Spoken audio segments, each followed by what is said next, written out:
Pirmihan mo na ito, Marisol. Huwag ka nang maraming tanong kung ayaw mong mabulok ang asawa mo sa kulungan. Isipin mo na lang na ito ang huling sakripisyong magagawa mo para sa dangal ng pamilya Villanueva. Ang boses ni Doña Consuelo ay tila isang malamig na talim na bumaon sa pandinig ni Marisol. Walang panginginig, walang pag-aalinlangan. Nakatayo ang matanda sa gitna ng magarbo nilang sala, suot ang kanyang mamahaling seda, na tila ba hindi naapektuhan ng tensyong bumabalot sa buong mansyon. Dahan-dahang ibinaba ni Marisol ang kanyang paningin sa mga dokumentong nakalatag sa mesa. Isang pag-amin ng kasalanan. Nakasulat doon na siya si Marisol Monteclaro Villanueva, ang utak sa likod ng pagkawala ng 200 milyong piso mula sa kaban ng kanilang kumpanya. Isang kasinungalingan na kasing itim ng gabing iyon. Naramdaman ni Marisol ang init ng suot niyang apron sa kanyang katawan. Kanina lang abala siya sa kusina, tinitiis ang usok at pagod para ihanda ang paboritong kare-kare ni Alejandro. Ito ang kanilang ika-5 anibersaryo. Sa kanyang bulsa, mahigpit niyang hinahawakan ang isang maliit na velvet box. Naglalaman ng susi ng isang penthouse sa Makati na binili niya gamit ang sariling ipon, isang sorpresang regalo para sa lalaking inakala niyang katuwang niya sa habang buhay. "Mom, are you sure about this?" Ang mahinang boses ni Alejandro ay nagmula sa dilim ng pasilyo. Lumingon si Marisol, umaasang makakakita ng kahit katiting na pagtatanggol mula sa kanyang asawa. "Alejandro, alam mong wala akong kinalaman dito. Maghapon akong nasa bahay nag-aalaga sa inyo. Paano ko magagawa ang ibinibintang nyo?" Lumapit si Alejandro, ngunit hindi para yakapin ang nanginginig niyang asawa. Iniwas nito ang tingin. "Marisol, please, just sign it. Sabi ni Mom, magaling ang mga abogado namin. Gagawa sila ng paraan para hindi ka makulong ng matagal. Pero kung ako ang makukulong, babagsak ang lahat. Ang pangalan natin ang negosyo, mawawala ang lahat." Isang mapait na ngiti ang sumilay sa mga labi ni Marisol. Ang bawat salita ni Alejandro ay tila isang karayom na unti-unting tumutusok sa kanyang puso, dahan-dahan, ngunit malalim. Ang pag-ibig na itinanim niya sa loob ng 5 taon ay tila tuyong dahon na nilipad ng hangin sa isang iglap. "Ang sabihin mo, Alejandro, ayaw mong madungisan ang puti mong polo," mahinang tugon ni Marisol. Ang kanyang boses ay naging paos, tila may nakabara na malaking bara sa kanyang lalamunan. "At ikaw naman, Mama, buong buhay ko rito naging sunod-sunuran ako. Akala ko dahil wala na akong magulang kayo na ang magiging pamilya ko." "Huwag kang magdrama, Marisol," pagputol ni Doña Consuelo habang hinihigpitan ang hawak sa kanyang abaniko. "Utang mo sa amin ang lahat ng marangyang buhay na tinatamasa mo ngayon. Isang hamak na ulila ka lang nang kunin ka namin. Now be useful for once. Pirmahan mo na yan at ibibigay ko sa iyo ang penthouse na matagal mo nang pinapangarap." Hindi alam ni Doña Consuelo na ang penthouse na tinutukoy niya ay matagal ng pagmamay-ari ni Marisol, na ang mahirap na manugang na inaapi-api niya ay ang nag-iisang tagapagmana ng mga Monteclaro. Sa gitna ng pighati, isang kakaibang lamig ang bumalot sa sistema ni Marisol. Nanigas ang kanyang mga daliri habang kinukuha ang ballpen. Ang bawat pagpatak ng ulan sa labas ng bintana ay tila sumasabay sa mabigat na pintig ng kanyang puso. Sa isang mabilis na galaw, nilagdaan niya ang dokumento. Ang tinta sa papel ay tila dugo mula sa isang sugat na hindi na kailanman maghihilom. "Ayan na," sabi ni Marisol, ang boses niya ay wala ng emosyon, patay at tuyo. Inilabas niya ang velvet box mula sa kanyang bulsa at ipinatong ito sa ibabaw ng pirmadong dokumento. "Ito naman ang regalo ko para sa anibersaryo natin, Alejandro. Isang tirahan na sumasalamin sa kung ano tayo ngayon, malamig, malayo at puno ng kasinungalingan." Kinuha ni Doña Consuelo ang susi ng may kasabikan, hindi man lang tiningnan ang luha sa mata ng kanyang manugang. "Good. Now, Alejandro, tawagan mo na ang mga reporters. Sabihin mo na hanap na natin ang magnanakaw." Bago pa man makasagot si Alejandro, hinawakan ni Doña Consuelo ang braso ni Marisol at kinaladkad ito patungo sa pinto. "At dahil umamin ka na, wala ka ng puwang sa pamamahay na ito. Ayaw naming madungisan ang aming pangalan ng isang kriminal." "Wait, Mom, gabi na at malakas ang ulan." Bahagyang pumalahaw si Alejandro, ngunit isang matalim na tingin lang mula sa kanyang ina ay sapat na para patahimikin siya. Itinulak ni Doña Consuelo si Marisol palabas ng malaking pintuan ng mansyon. Ang malakas na bugso ng hangin at ulan ay agad na bumalot sa manipis na suot ni Marisol. Ang kanyang mga paa na walang sapin ay agad na bumaon sa malamig at maputik na lupa. Mula sa labas narinig ni Marisol ang marahas na paglapat ng pintuan, isang tunog na tila pinal na hatol sa kanyang lumang buhay. Tumayo siya roon basang-basa yakap ang sariling mga balikat habang ang baha ay nagsisimulang tumaas sa kanyang paligid. Ang ilaw mula sa loob ng mansyon ay unti-unting namatay, iniwan siyang mag-isa sa dilim. Sa bawat panginginig ng kanyang katawan, isang tanong ang paulit-ulit na umaalingaw-ngaw sa kanyang isipan, kasing pait ng lasa ng ulan sa kanyang mga labi. Ito ba ang halaga ng 5 taong pagmamahal? Ang itapon na parang basura sa gitna ng unos. Matapos ibigay ang lahat, lumingon siya sa huling pagkakataon sa mansyon ng mga Villanueva. Ang kanyang mga mata na dati ay puno ng pagsinta, ay naging kasing talim na ngayon ng kidlat na gumuguhit sa kalangitan. Hindi na siya ang Marisol na laging yumuyuko. Sa gabing ito, kasabay ng paghugas ng ulan sa kanyang mga luha, isinilang ang isang babaeng wala nang ititira para sa mga taong sumira sa kanya. Sino nga ba ang tunay na nawalan?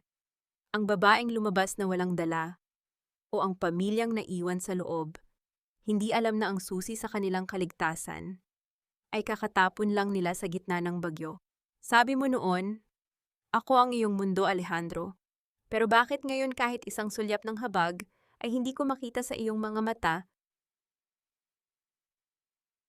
Ang tanong na ito ay paulit-ulit na humahampas sa isipan ni Marisol, mas masakit pa sa bawat butil ng ulan na tumatama sa kanyang balat. Naglalakad siya sa gilid ng Ayala Avenue, walang sapatos, at ang kanyang suot na apron ay basang-basa na at dumidikit sa kanyang nanginginig na katawan. Ang mga ilaw ng naglalakihang gusali sa Makati ay tila mga mapanuyang mata na nakamasid sa kanyang pagkadapa. Para sa karamihan ang lungsod na ito ay simbolo ng tagumpay, ngunit para kay Marisol sa sandaling iyon, ito ay isang malawak at malupit na sementeryo ng kanyang mga pangarap. Bawat hakbang niya sa malamig na aspalto ay nagdudulot ng hapdi hindi lamang sa kanyang mga paa, kundi sa kanyang buong pagkatao. Ang mga taong nagmamadaling sumilong sa ilalim ng kanilang mga payong ay nagbibigay sa kanya ng mga kakaibang tingin-tingin ng pandidiri-tingin ng pagtataka. Sa kanilang mga mata siya ay isang baliw o isang pulubi na naligaw sa gitna ng karangyaan. Hindi nila alam na ang babaeng ito na mukhang basahan sa gitna ng unos ay ang nagmamay-ari ng isa sa mga pinakamataas na toreng tanaw mula sa kalsadang iyon. Huminto ang isang puting BMW sa tapat ng pulang ilaw ng trapiko. Ilang metro lamang ang layo mula sa kinaroroonan ni Marisol. Dahil sa lakas ng ulan, bahagyang bumukas ang bintana nito para maglabas ng usok ng sigarilyo. Doon tila huminto ang mundo ni Marisol. Sa loob ng sasakyan, nakita niya si Alejandro. Nakasuot na ito ng tuyong damit, malinis at kagalang-galang. Ngunit ang mas nagpadurog sa puso ni Marisol ay ang babaeng nakasandal sa balikat ng kanyang asawa, si Bianca. Ang babaeng itinuring niyang matalik na kaibigan, ang babaeng palagi niyang dinadamayan sa mga problema nito, ay naroon humahagikik habang hinahawakan ang kamay ni Alejandro. I can't believe Mom actually kicked her out like that. Sobrang epic ng mukha niya kanina, diba? Narinig ni Marisol ang boses ni Bianca matalas at puno ng panunuya na lumabas mula sa bahagyang bukas na bintana.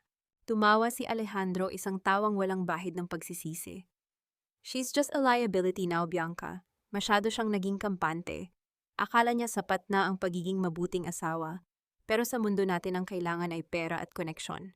Now that we have the penthouse and her confession, we're safe. Cheers to our new life, babe. Hinawakan ni Alejandro ang baba ni Bianca at hinalikan ito sa harap mismo ng bumubuhos na ulan. Ang eksenang iyon ay tila isang laso na dahan-dahang kumalat sa mga ugat ni Marisol.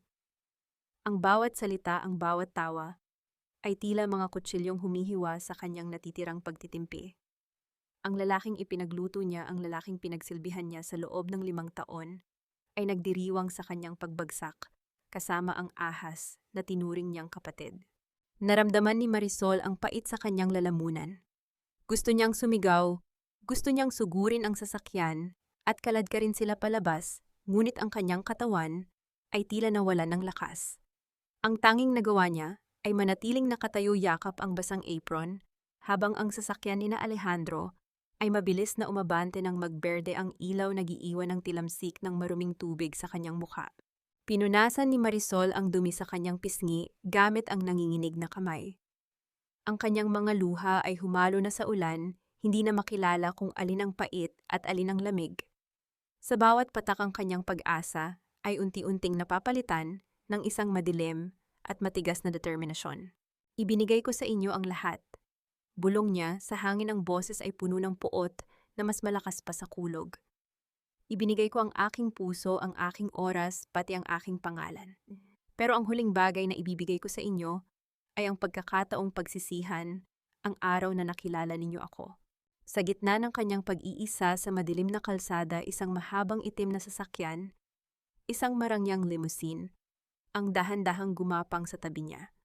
Ang makinang nito ay halos hindi gumagawa ng ingay, tila isang anino na nagmula sa kailaliman ng gabi. Tumigil ang sasakyan ng eksakto sa kanyang tapat. Dahan-dahang bumaba ang bintana ng likurang upuan. Isang lalaking naka-uniforme ng driver ang mabilis na lumabas, dala ang isang malaking itim na payong para silungan si Marisol mula sa bagsak ng langit. Senyorita Marisol, ang boses ng matandang driver ay puno ng paggalang at lungkot. Hinihintay na po kayo ng Board of Directors. Tapos na po ang inyong pagpapanggap. Oras na para bumalik ang tunay na may-ari ng Makati.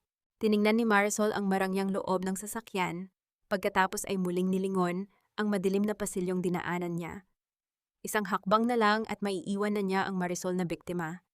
Isang hakbang na lang at magsisimula ang pagbangon ng Reyna. Ngunit bago siya sumakay, nakita niya ang isang refleksyon sa bintana ng sasakyan. Isang babaeng gusgusin basa at sugatan. Ngumiti siya ng mapait. Ang babaeng iyon ang huling makikita ng mga Villanueva bago sila lamunin ng apoy ng kanyang paghihiganti. Tara na, maikling utos ni Marisol habang sumasakay sa sasakyan. Dalhin niyo ako sa Monte Claro Tower. May mga account na kailangang isara at may mga buhay na kailangang gibain. Habang mabilis na lumalayo ang limousine patungo sa puso ng distrito, naiwan sa kalsada ang kanyang lumang apron, isang piraso ng basahan na tinangay ng hangin sa imbernal. Ang gabi ay malalim pa, ngunit para kay Marisol, ang dilim na ito ang magsisilbing tabing para sa kanyang pinakamadugong palabas. Marpatan, senyorita, ubusin niyo po muna itong tsaa. Masyado na kayong nilalamig. Ang boses ni Mang Carding ay puno ng malasakit habang inaabutan niya si Marisol ng isang mainit na baso ng tsaa sa loob ng humaharurot na sasakyan. Sa 5 taon na pamamalagi ni Marisol sa poder ng mga Villanueva, si Mang Carding, ang tanging tao mula sa kanyang nakaraan, na nanatiling lihim na nagbabantay sa kanya mula sa malayo. Nakatitig lamang si Marisol sa tsaa, ang kanyang mga kamay ay nanginginig pa rin, hindi na dahil sa lamig ng ulan, kundi dahil sa puot na unti-unting nananalaytay sa kanyang mga ugat. Ang marangyang upuan na gawa sa mamahaling balat ng hayop ay nababasa na dahil sa kanyang suot, ngunit wala siyang pakialam. Ang bawat patak ng tubig mula sa kanyang buhok ay tila mga luhang hindi na niya kayang ilabas. Salamat, Mang Carding, mahina niyang sagot. Ininom niya ang tsa at ang init nito ay tila gumising sa kanyang natutulog na diwa. Kamusta ang lagay ng kumpanya? Alam ba nila na babalik na ako ngayong gabi? Opo, senyorita. Ang Board of Directors ay kanina pa naghihintay sa inyong tawag. Hindi sila makapaniwala na hinayaan niyo ang inyong sarili na tratuhin ng ganoon ng mga Villanueva. Bakit niyo po ba ito ginawa? Tanong ng matanda, ang kanyang boses ay may halong hinanakit para sa kanyang alaga. Sumandal si Marisol at ipinikit ang kanyang mga mata. Dahil gusto kong makita kung may puso ba talaga sila, Mang Carding. Gusto kong malaman kung ang pag-ibig ni Alejandro ay totoo o nakabase lang sa kung ano ang maaari kong ibigay. Nagpanggap akong isang ulilang walang kahit na ano, isang babaeng kailangan silang pagsilbihan para lamang matanggap sa kanilang hapagkainan. At nakita ko na ang sagot. Isang mapait na ngiti ang sumilay sa kanyang mga labi habang naaalala ang mukha ni Doña Consuelo. Ang matandang iyon ay palaging ipinapamukha sa kanya ang utang na loob na dapat niyang tanawin dahil sa pagligtas sa kanya mula sa hirap. Hindi nito alam na ang lupang kinatatayuan ng mansyon ng mga Villanueva ay bahagi lamang ng malawak na lupain ng mga Monteclaro na pinapaupahan sa kanila ng kanyang pamilya sa loob ng ilang dekada. Akala nila ay nakuha na nila ang lahat. Patuloy ni Marisol, ang kanyang boses ay naging matigas at malamig. Inakala nilang sa pamamagitan ng pagpilit sa akin na umamin sa isang krimeng sila ang gumawa ay malilinis nila ang kanilang pangalan habang ninanakaw ang aking penthouse. Hindi nila alam na ang bawat dokumentong pinirmahan ko ay may kaakibat na lason na unti-unting lalamon sa kanila. Kinuha ni Marisol ang isang tablet mula sa gilid ng upuan. Sa screen makikita ang real-time data ng stock market at ang mga bank accounts na nakapangalan sa kanya na ginagamit ng mga Villanueva. Phase is among carding. I-freeze ang lahat ng corporate accounts na may kinalaman sa 200 milyong piso fund. Hayaan nating isipin ni Alejandro na ligtas na siya bago ko hatakin ang lupa sa ilalim ng kanyang mga tiyan. Paano po ang penthouse sa Makati, Senyorita Kadsa? Hayaan mo silang pumasok doon. Hayaan mo silang matulog sa malambot na kama at uminom ng mamahaling alak ngayong gabi. Gusto kong maramdaman nila ang rurok ng tagumpay bago ang pinakamasakit na pagbagsak, sagot ni Marisol. Ang kanyang mga mata ay nananatiling nakapako sa dilim ng gabi sa labas ng bintana. Sa oras na malaman nila kung sino talaga ang pinatulan nila, huli na ang lahat. Ang pangalang Villanueva ay magiging kasing kahulugan ng dumi sa buong Pilipinas. Nabalot ng katahimikan ang loob ng sasakyan, tanging ang mahinang ugong ng makina at ang hampas ng hangin sa labas ang naririnig. Para kay Mang Carding, ang babaeng nasa harap niya ay hindi na ang mahiyaing Marisol na palaging nakayuko. Ang nakikita niya ngayon ay ang tunay na dugong Monteclaro, matalino, matatag, at walang awa sa mga taong nagtangka sa kanyang dangal. Kinuha ni Marisol ang kanyang cellphone at nag-dial ng isang numero. Attorney Ramos. This is Marisol. Yes, it's done. I've signed the fake confession. Now activate the contingency clause in the prenuptial agreement. I want all my properties back in 24 hours. And attorney, make sure the media knows everything but only at the right moment. I want them to burn in public. Ibinaba niya ang telepono at tumingin sa malayo kung saan matatagpuan ang naglalakihang gusali ng Makati. Ang bawat ilaw doon ay tila mga bituin na sumasaksi sa kanyang pagbabalik. Hindi na siya iiyak. Ang bawat luhang pumatak sa mansyon ng mga Villanueva ay binayaran na niya ng kanyang katahimikan. Ngayon ang katahimikang iyon ay magiging isang malakas na pagsabog na wawasak sa lahat ng bagay na mahalaga para kay Alejandro at Doña Consuelo. Nandito na po tayo, senyorita, sabi ni Mang Carding habang humihinto ang sasakyan sa harap ng isang pribadong entrance ng Monteclaro Tower. Isang pangkat ng mga bodyguard at executive, ang agad na lumapit, ang bawat isa ay nakayuko bilang tanda ng paggalang. Lumabas si Marisol mula sa sasakyan. Ang kanyang basang apron ay iniwan niya sa sahig ng limousine, isang alaala ng kanyang pagkatalo na hindi na niya muling babalikan. Handa na po ang lahat sa itaas, CEO Marisol, sabi ng isa sa mga executive. Tumingala si Marisol sa dulo ng tore, ang kanyang mukha ay naging kasing tigas ng semento. Magsimula na tayo. Gusto kong makita ang mukha ni Alejandro sa oras na maresto siya sa harap ng bago niyang kabit. Habang paakyat ang elevator, tila nararamdaman ni Marisol ang bigat ng kanyang korona. Ito ang kanyang mundo. Isang mundong kinalimutan niya para sa pag-ibig, ngunit ngayon ay gagamitin niya para sa katarungan. Ang laro ay nagsisimula pa lamang, at sa pagkakataong ito, siya na ang may hawak ng lahat ng alas. Cheers to our new life, Alejandro. Sa wakas, malaya na tayo sa pabigat na yon. Isang tagumpay para sa pamilya Villanueva. Ang tunog ng mga basong kristal na nagtatamaan ay umalingaw-ngaw sa loob ng marangyang penthouse sa Makati. Si Bianca na nakasuot ng isang pulang hapit na damit ay taas noong itinaas ang kanyang baso ng mamahaling champagne habang nakasandal sa dibdib ni Alejandro. Ang bawat sulok ng silid na ito ay nagniningning sa ilalim ng mga chandelier na gawa sa ginto, isang karangyaan na inakala nilang sa kanila na habang buhay. Si Doña Consuelo naman ay nakaupo sa isang kulay krema na velvet sofa, marahang hinahaplos ang malambot na tela nito. Ang kanyang mga mata ay puno ng kasakiman habang nililibot ang tingin sa malawak na sala na may glass walls kung saan kitang-kita ang kumukutitap na ilaw ng lungsod. I knew it, sabi ko na nga ba, at may pakinabang din ang babaeng yon sa huli. Sabi ng matanda ang boses ay puno ng mapanuyang galak. Isipin mo Alejandro, nakuha natin ang penthouse na ito at may pirma pa siya sa pag-amin ng embezzlement. Napakatalino ko talaga na naisip kong paluhuran siya kanina. Ang mga katulad niyang mahina ay madaling makuha sa drama at kunwaring awa.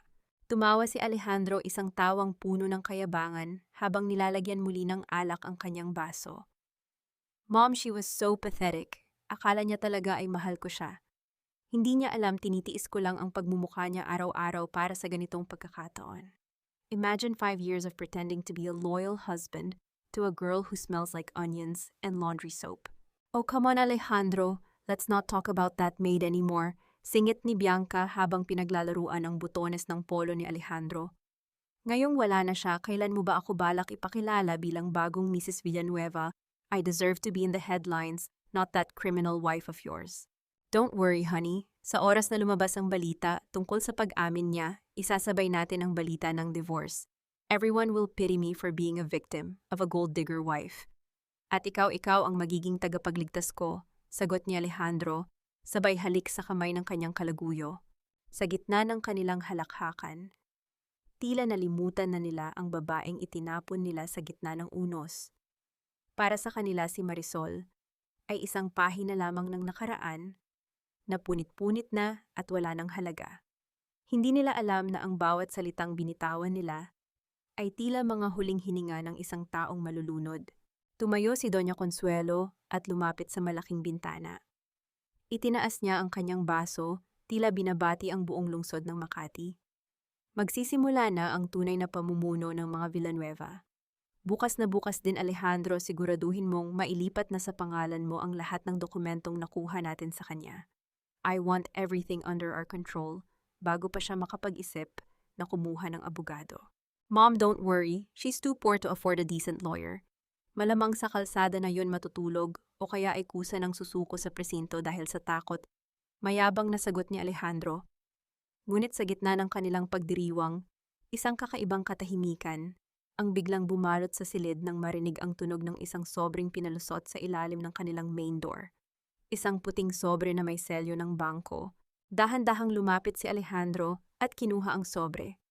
Ano ito, notice from the bank? Baka confirmation lang yan na sa atin na ang penthouse, sabi ni Doña Consuelo, bagamat may bahid na ng kaba sa kanyang boses. Binuksan ni Alejandro ang sobre. Habang binabasa ang nilalaman, unti-unting nawala ang ngiti sa kanyang mga labi. Ang kanyang kamay ay nagsimulang manginig at ang baso ng champagne na hawak niya ay halos mahulog sa sahig. What is it, Alejandro? Tanong ni Bianca na napansin ang biglang pagputla ng kanyang kasintahan. Ito ay isang notice of immediate freeze, na utal na sabi ni Alejandro. Lahat ng accounts ko, pati ang access sa kumpanya, nakalock. At ang penthouse na ito, nakasulat dito na may violation of morality and contract terms, kaya automatiko itong nabawi ng Monteclaro Holdings. Anong Monteclaro Holdings? Kanino ba talaga ang penthouse na ito? Sigaw ni Doña Consuelo, ang kanyang mukha ay naging kasing pula ng suot ni Bianca sa galit at takot. Bago pa man sila makapagsalita muli, ang malaking screen ng kanilang smart TV sa sala ay biglang bumukas ng kusa. Hindi ito ang karaniwang palabas. Ang lumabas sa screen ay isang live broadcast mula sa isang sikat na news channel. Ang headline ay nagniningning, exclusive CEO of Monteclaro Group reveals shocking truth about Villanueva family. Isang pamilyar na boses ang narinig nila. Isang boses na malamig, matatag at puno ng awtoridad. Sa screen lumitaw ang isang babaeng nakasuot ng napakagandang itim na suit, maayos ang buhok, at ang mga mata ay tila nanggigisa sa talim. Marisol, sabay-sabay na sigaw ng tatlo. Sa screen tumingin si Marisol ng diretso sa camera, tila ba nakikita niya ang bawat isa sa kanila sa loob ng silid na iyon. Ang bawat krimen ay may kabayaran. At ang utang na loob na sinasabi nyo, ngayong gabi sisingilin ko na kayo, kasama ang interes. Kasabay ng kanyang huling salita, ang mga ilaw sa buong penthouse ay biglang namatay, iniwan silang tatlo sa gitna ng nakabibinging kadiliman. Sa labas narinig nila ang tunog ng mga sirena ng pulis na papapalapit sa gusali. Tatag, Huwag kang umiyak, iha. Ang ulan ay lilipas din, pero ang dangal mo ay hinding-hindi mahuhugasan ng kahit anong bagyo. Bago pa man makarating ang marangyang limousine ni Mang Carding, may isang sandali sa gitna ng unos na habang buhay na tatatak sa puso ni Marisol. Habang siya ay nakaluhod sa gilid ng kalsada basang-basa at tila tinalikuran na ng mundo, isang manipis at butot balat na kamay ang pumatong sa kanyang balikat. Ito si Aling Rosie. Isang matandang babaeng nakatira sa isang barong-barong sa ilalim ng tulay na ang tanging kabuhayan ay ang pagtitinda ng balut sa gabi. Nakasuot ito ng isang lumang kapote na puno ng tagpi, ngunit ang kanyang mga mata ay nagniningning sa init ng pagmamalasakit, isang bagay na hindi kailanman naramdaman ni Marisol sa loob ng mansyon ng mga Villanueva. Halika muna rito, anak. Sumilong ka, yaya ni Aling Rosie. Inakay niya si Marisol patungo sa isang maliit na kariton na may nakasabit na gaserang nagbibigay ng kaunting liwanag at init. Kumuha ang matanda ng isang maliit na mangkok na gawa sa plastik at sinalukan si Marisol ng mainit na sabaw ng mami. Ang usok mula sa sabaw ay humalo sa malamig na hangin at ang bango nito ay tila isang yakap na nagmula sa langit. Kain ka muna, iha. Pasensya ka na, ito lang ang kaya kong ibigay, sabi ni Aling Rosie habang iniabot ang mangkok. Nakita ko ang lahat. Nakita ko kung paano ka itinapon ng mga taong iyon. Huwag mong isiping ikaw ang talo. Ang mga taong nagtatapon ng ginto dahil akala nila ay basura ito, sila ang tunay na kawawa sa huli. Humigop si Marisol ng sabaw. Ang bawat lunok ay nagbibigay ng init sa kanyang naninigas na sikmura. Doon sa tabi ng isang kariton ng balut sa gitna ng ingay ng ulan at usok ng mga sasakyan, naramdaman ni Marisol ang tunay na kahulugan ng pamilya. Hindi ito tungkol sa apelido, hindi ito tungkol sa yaman o sa ganda ng bahay. Ito ay tungkol sa pusong handang magbigay kahit wala na itong ititira para sa sarili. Bakit po kayo nagpapakita ng kabutihan sa akin? Hindi niyo po ako kilala. Mahinang tanong ni Marisol. Ang kanyang boses ay nanginginig pa rin sa emotion. Ngumiti si Aling Rosie, ang kanyang mga kulubot sa mukha ay tila mga guhit ng karunungan. Dahil nakikita ko ang sarili ko sa iyo, anak. Marami na akong nakitang dumaan dito sa kalsada, mga taong sugatan ng puso, mga taong biktima ng kasakiman ng iba. Pero ikaw, iba ang ningning ng mga mata mo. May apoy sa loob mo na hindi kayang patayin ng ulan. Hinubad ni Aling Rosie ang kanyang lumang bandana at dahan-dahang pinunasan ang likod ni Marisol na nabasa ng ulan. Ngunit biglang napatigil ang matanda. Sa ilalim ng liwanag ng gasera, nakita niya ang isang maliit, ngunit malinaw na peklat sa likod ng balikat ni Marisol, isang marka na tila hugis ng isang dahon. Ang markang ito, bulong ni Aling Rosie, ang kanyang boses ay biglang napuno ng kaba at pagtataka. Iha, saan mo nakuha ang peklat na ito? Sabi po ng yaya ko, mula pa po ito noong sanggol ako. Bakit po? Tanong ni Marisol. Magsasalita sana si Aling Rosie, tila may isang malalim na lihim na gustong kumawala sa kanyang mga labi nang biglang tumigil ang itim na limousine sa tapat nila. Ang tunog ng paghinto ng mamahaling sasakyan ay tila isang pader na humarang sa usapan ng dalawa. Lumabas si Mang Carding at yumukod kay Marisol. Bago sumakay si Marisol, kinuha niya ang kamay ni Aling Rosie at mahigpit itong pinisil.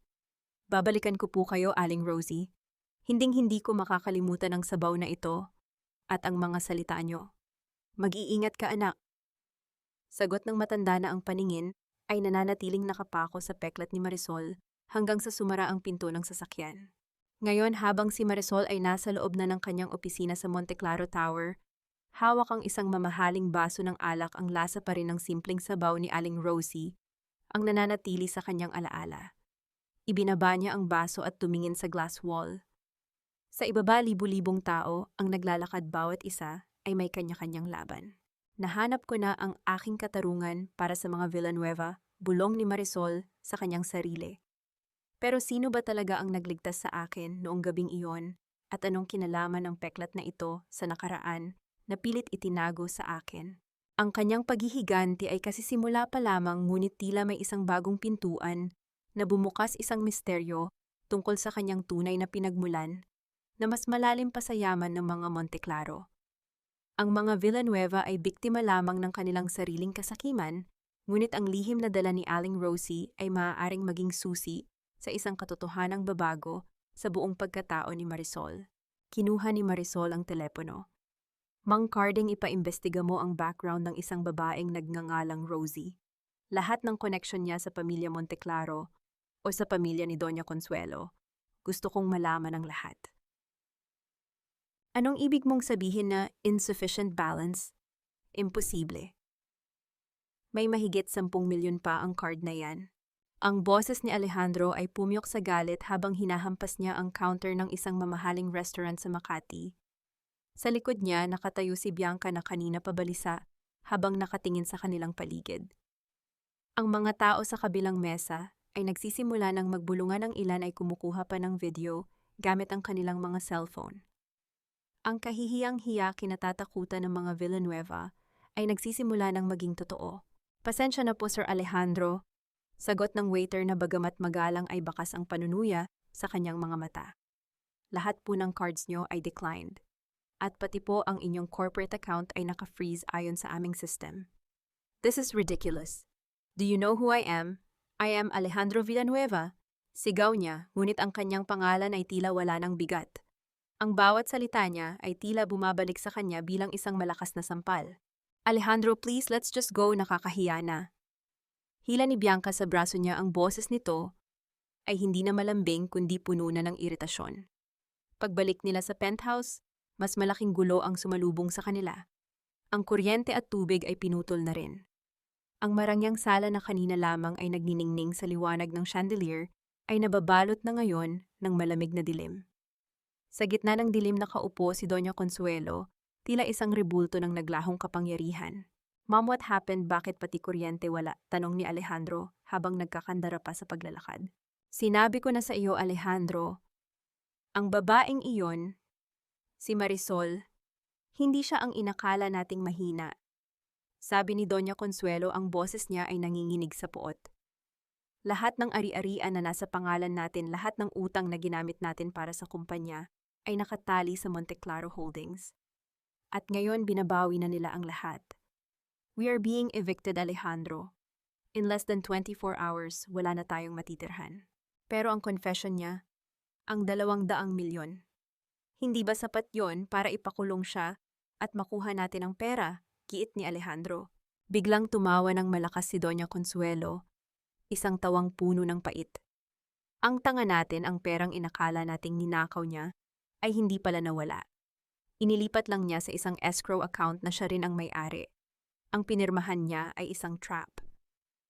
Ginamit niya ang pag-amin na iyon para patunayan na pinilit natin siyang magsinungaling sa ilalim ng duress. We are the ones going to jail, not her. Sa gitna ng kanilang pagtatalo, si Bianca ay tahimik na nag-e-empake ng kanyang mga gamit. Ang dakilang pag-ibig na ipinangako niya kay Alejandro ay tila naglaho kasabay ng balita ng kanilang pagbangkarote. Where are you going, Bianca? Tanong ni Alejandro, ang mga mata ay naniningkit sa galit. Alejandro, let's be real. Hindi ko pinangarap na tumira sa kalye o makulong kasama mo ta, sagot ni Bianca habang isinasara ang kanyang mamahaling maleta. You told me you were rich. You told me Marisol was just a maid. Pero lumalabas na ikaw ang walang kwenta at siya ang reyna. I'm leaving. You gold-digging snake, matapos ang lahat ng ibinigay ko sa iyo. Susugurin sana ni Alejandro si Bianca nang biglang bumukas ang pinto ng penthouse. Hindi ito ang mga pulis. Isang lalaking matangkad na kasuot ng napakalinis na gray suit ang pumasok ng walang pasintabi. Ang kanyang presensya ay tila nagpatahimik sa buong silid. Siya si Rafael Santos. Sino ka, anong ginagawa mo rito? This is private property. Sigaw ni Doña Consuelo, pilit na ibinabalik ang kanyang autoridad. Tiningnan ni Rafael si Doña Consuelo nang may halong puot at lumbay isang tingin na tila may pinanggagalingang malalim na sugat. Inilabas niya ang isang asul na folder at ipinatong ito sa mesa. Actually, hindi na ito sa inyo, malamig na sabi ni Rafael. Ako ang bagong legal administrator ng gusaling ito. At narito ako para ihatid ang huling mensahe mula kay CEO Marisol Monteclaro. Lumapit si Rafael kay Alejandro at tiningnan ito ng diretso sa mga mata. Sabi ni Marisol, ang bawat sandali na pinaranas mo sa kanya ang lamig ng ulan ay babayaran mo ng habambuhay na pagsisisi. Bukas sa harap ng korte hihilingin namin ang maximum sentence para sa human trafficking at coercion. Human trafficking, ano bang sinasabi mo na? Sigaw ni Alejandro. Gumiti si Rafael, isang ngiting kasing lamig ng yelo. Ang pagpilit sa isang tao na umamin sa krimen kapalit ng kalayaan ay isang uri ng pang-aalipin, Alejandro. At ang lahat ng ebidensya, ang bawat boses niyo kaninang gabi ay naka-record. Habang paalis si Rafael, lumingon siya kay Doña Consuelo. Matagal ka na ring nagtatago sa likod ng iyong relihiyon at Perlas Consuelo. Pero ang dugo sa iyong mga kamay, hindi iyan mahuhugasan ng kahit anong donasyon sa simbahan. Magkita tayo sa impyerno. Naiwan ang mag-ina sa madilim na sala habang si Bianca ay mabilis na lumabas kasunod ni Rafael. Ang unang bitak sa kanilang salamin ay naging isang malaking pagkabasag. Ang pamilya Villanueva na dating tinitingala ay unti-unti nang nilalamon ng anino ng kanilang sariling mga kasalanan. Hindi sapat na mabulok sila sa kulungan, Marisol. Gusto kong makita silang nagmamakaawa sa bawat sentimong ninakaw nila sa iyong kaligayahan. Ang mga salitang ito mula kay Rafael Santos ay bumaon sa katahimikan ng opisina ni Marisol sa itaas ng Monte Claro Tower. Nakatayo ang abogado sa harap ng malawak na glass wall, ang kanyang anino ay tila isang matayog na tore na nagbabantay sa lungsod. Sa kabila ng kanyang malinis na anyo at tila walang emosyong mukha, may isang apoy sa kanyang mga mata na hindi kayang itago ng kanyang salamin. Nakatitig si Marisol sa kristal na baso ng tubig sa kanyang mesa. Ang kanyang mga daliri ay marahang humahaplos sa gilid nito, tila hinahanap ang init na nawala sa kanya noong gabing itinapon siya sa kalsada. Bakit, Rafael? Bakit tila mas matindi pa ang puot mo sa kanila kaysa sa akin? I hired you to be my lawyer, but I feel like you're fighting a personal war. Lumingon si Rafael at sa isang saglit ang lamig sa kanyang mukha ay napalitan ng isang mapait na pait. Ang katarungan ay hindi lamang tungkol sa batas, Marisol. Ito ay tungkol sa pagbabayad ng mga utang na hindi kailanman naisulat sa papel. Lumapit siya sa mesa ni Marisol. Ang marahang tunog ng kanyang mga sapatos sa mamahaling carpet ay tila isang ritual ng paglalapit ng dalawang kaluluwang kapwa-sugatan. Nakita ko kung paano kanila trinato. Nakita ko ang bawat sakripisyo mo na binaliwala nila. You reminds me of someone I lost a long time ago. Someone who suffered under the hands of people like Doña Consuelo. Naramdaman ni Marisol ang biglang pagbilis ng tibok ng kanyang puso. Hindi ito dahil sa takot, kundi dahil sa kakaibang koneksyon na namumuo sa pagitan nila. Sino siya, Rafael? Hindi agad sumagot ang abogado. Sa halip kinuha niya ang isang puting panyo mula sa kanyang bulsa at iniabot ito kay Marisol. May kaunting mantsa pa ng ulan sa iyong pisngi. Kahit gaano mo pa itago ang iyong emosyon sa likod ng iyong mga diamante, ang iyong mga mata ay nagsasabi pa rin ng totoo. You're still hurting and that's okay. Dahan-dahang kinuha ni Marisol ang panyo. Ang dampi ng tela sa kanyang balat ay tila isang paalala na hindi na siya mag-isa sa labang ito. Sa bawat pagkakataon na nagkakalapit sila, tila may isang pader na unti-unting gumigiba sa kanyang puso, isang pader na itinayo niya para hindi na muling masaktan. Don't get too personal, attorney, mahinang biro ni Marisol bagamat ang kanyang boses ay puno ng pag-aalinlangan. I need you to be sharp. I need you to make sure Alejandro never steps foot in a boardroom again. Trust me, Marisol, I am sharper when I have a reason to hate, sagot ni Rafael. Ang boses ay naging matigas at seryoso. Already, I've filed the annulment papers based on psychological incapacity and fraud. At ang kasong criminal, I have witnesses that would make Doña Consuelo wish she never left the church tonight. Naupo si Rafael sa harap ni Marisol. Ang distansya sa pagitan nila ay sapat na para maramdaman ang bawat paghinga, ang bawat bigat ng kanilang mga lihim. Pero kailangan nating mag-ingat. Consuelo is a cornered animal now, at ang mga katulad niya ay pinakamapanganib kapag wala na silang mawawala. Alam ko, tugon ni Marisol, pero hindi na ako ang Marisol na kilala nila. I've learned that in this world, if you don't use your power, others will use it against you. Tumitig si Rafael kay Marisol nang matagal, isang tingin na tila binabasa ang bawat pahina ng kanyang pagkatao. You're strong, Marisol, but even the strongest queen needs a king, or at least a loyal knight. Isang golden moment ang namagitan sa kanila. Nang marahang itama ni Rafael ang pagkakalagay ng buhok ni Marisol na nahulog sa kanyang mukha. Ang simpleng pagdampi ng kanyang mga daliri ay nagdulot ng isang kuryente na tila gumising sa natutulog na damdamin ng dalawa. Walang salitang binitawan, ngunit ang hangin sa loob ng opisina ay naging mabigat sa tensyon at hindi maipaliwanag na kilig. Ngunit ang katahimikan ay nabasag nang biglang tumunog ang telepono sa mesa ni Marisol. Isang hindi kilalang numero. "Hello," sagot ni Marisol. "Marisol, anak." Ang boses sa kabilang linya ay nanginginig puno ng takot at bighati. Ito ang boses ng kanyang yaya, ang tanging tao na itinuring niyang tunay na ina. "Yaya, nasaan ka? Bakit ka umiiyak?" Tanong ni Marisol, ang kanyang kaba ay biglang nagbalik. "Patawarin mo ako, Marisol. Nagawa ko lang to dahil kailangan ng pera ng anak ko. Huwag kang pupunta rito." Bitag ito. Ang tawag ay biglang naputol kasunod ng isang marahas na tunog ng pagbagsak ng kung anong bagay. Namutla si Marisol. Ang kanyang kamay na hawak ang telepono ay dahan-dahang bumagsak sa mesa. Tumingin siya kay Rafael, ang mga mata ay puno ng panibagong takot. "Rafael, ang yaya ko. Sila ang may hawak sa kanya." Tumayo agad si Rafael, ang kanyang anyo ay naging handa sa anumang panganib. "I knew they wouldn't go down without a fight. Keep calm, Marisol. This is exactly what they want you to do to panic." Ngunit sa likod ng kanyang isipan may isang tanong na gumugulo kay Marisol. Paano nalaman ng mga Villanueva ang kinaroroonan ng kanyang yaya? At bakit tila laging isang hakbang ang abante ng kalaban sa kabila ng kanyang mga plano? Sino ba talaga ang traidor sa loob ng kanyang sariling bakuran? Ang tiwala ay parang salamin, kapag nabasag kahit anong dusing ng pagbubuo, hindi na muling makikita ang malinaw na refleksyon. Pero paano kung ang mismong kamay na nag-alaga sa iyo ang siyang bumasag nito? Ang bulong na ito ni Marisol ay halos hindi marinig sa loob ng mabilis na tumatakbong sasakyan. Kasama niya si Rafael na mahigpit ang hawak sa manibela habang sinusubaybayan ang huling lokasyon ng signal ng cellphone ni Yaya Elena sa isang liblib na warehouse sa labas ng lungsod. Ang bawat minuto ay tila isang taon para kay Marisol. Ang kanyang Yaya Elena, ang tanging natitirang koneksyon niya sa kanyang namayapang mga magulang. Ito ang babaeng nagpatulog sa kanya sa gabi, nagpunas ng kanyang mga luha at nagtago ng kanyang mga lihim. "Huwag kang magpadalos-dalos, Marisol."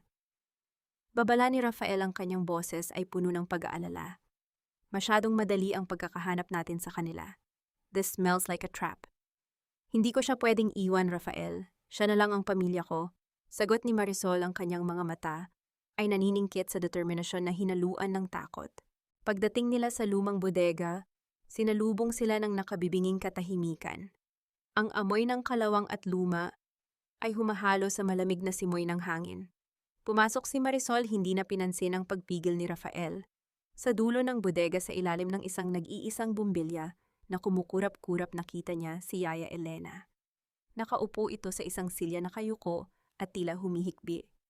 "Yaya, Yaya, nandito na ako," sigaw ni Marisol habang tumatakbo patungo sa matanda. Ngunit bago pa man siya makalapit, isang pamilyar na tawa ang umalingaw-ngaw mula sa madilim na sulok. Lumabas si Doña Consuelo, hawak ang isang dekalibreng baril, at sa tabi niya ay si Alejandro na may mapanuyang ngiti. Ngunit ang mas ikinagulat ni Marisol ay ang ginawa ni Yaya Elena. Dahan-dahang tumayo ang matanda.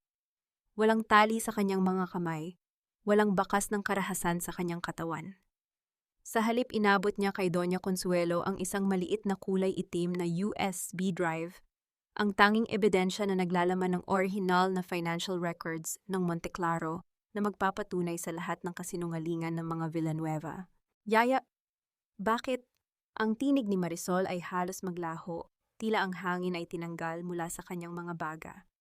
Ang sakit na naramdaman niya noong itinapon siya sa ulan ay wala pang kalahati sa hapdi na nararamdaman niya ngayon. Umiyak ng malakas si Yaya Elena, ngunit hindi siya lumapit kay Marisol. "Patawarin mo ako, Marisol. Ang anak ko, si Junjun, kailangan niya ng operasyon sa puso. 5 milyong piso, anak. Sabi ni Doña Consuelo, ibibigay niya ang pera basta makuha ko ang USB sa'yo. Patawarin mo ako. Kailangan kong iligtas ang sarili kong dugo." Dugoy, bago ang utang na loob, panunuya ni Doña Consuelo habang iwinagayway ang USB. "Nakikita mo na, Marisol, kahit ang pinakamatapat mong aso ay may presyo. Akala mo ba ay nanalo ka na dahil CEO ka? Ang impormasyong nasa loob nito ay sapat na para sirain ang pangalan ng mga Monteclaro sa buong mundo. Isang maling galaw mo at ilalabas ko ito. Naramdaman ni Marisol ang panginginig ng kanyang buong katawan. Ang bawat alaala ng pag-aaruga ni Yaya Elena, ang pagluluto nito ng paborito niyang sopas, ang pag-alo sa kanya noong bata pa siya ay tila mga lason na dahan-dahang pumapatay sa kanyang puso. Ang taong pinagkatiwalaan niya ng kanyang buhay ay ang tao palang magbebenta sa kanya para sa pera. I trusted you more than my own life, Yaya. Bulong ni Marisol ang kanyang mga luha ay sa wakas ay pumatak mainit at puno ng pait. Binigay ko sa iyo ang lahat. Kung kailangan mo ng pera, bakit hindi ka lumapit sa akin? Bakit kailangan mong pumanig sa mga halimaw na ito? Dahil alam kong hindi mo ako maiintindihan. Sigaw ni Yaya Elena, ang kanyang mukha ay puno ng hiya at galit sa sarili. Lagi kang nasa itaas, Marisol. Hindi mo alam ang pakiramdam ng isang inang nakikita ang anak na namamatay dahil sa hirap. Tama na ang drama pagputol ni Alejandro. Ngayong nasa amin na ang bala, Marisol, oras na para pumirma ka sa isa pang dokumento. Isang kasunduan na ibabalik mo sa amin ang lahat ng kinuha mo o makikita mo ang yaya mo na nabubulok sa kulungan kasama mo. Sa gitna ng tensyon, humakbang pasulong si Rafael, ang kanyang anyo ay tila isang pader na humarang sa pagitan ni Marisol at ng mga Villanueva. Huwag mong gagawin yan, Marisol. This is blackmail. Blackmail or not, we have the upper hand, sigaw ni Consuelo. Ngunit sa gitna ng kanyang pagluha, isang kakaibang katahimikan ang bumalot kay Marisol.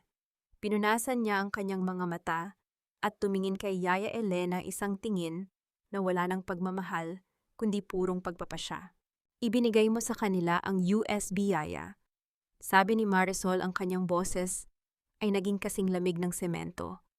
Sana ay sapat na ang perang ibibigay nila para sa konsensya mo, dahil simula sa oras na ito, wala na akong kilalang Elena sa buhay ko. Lumingon siya kay Doña Consuelo. Akala mo ba ay iisa lang ang kopya ng ebidensyang yan? Akala niyo ba ay ganun ako katanga? Nanlaki ang mga mata ni Consuelo. Ngunit bago pa man siya makasagot, isang malakas na tunog ng mga sirena ang bumalot sa buong paligid ng bodega.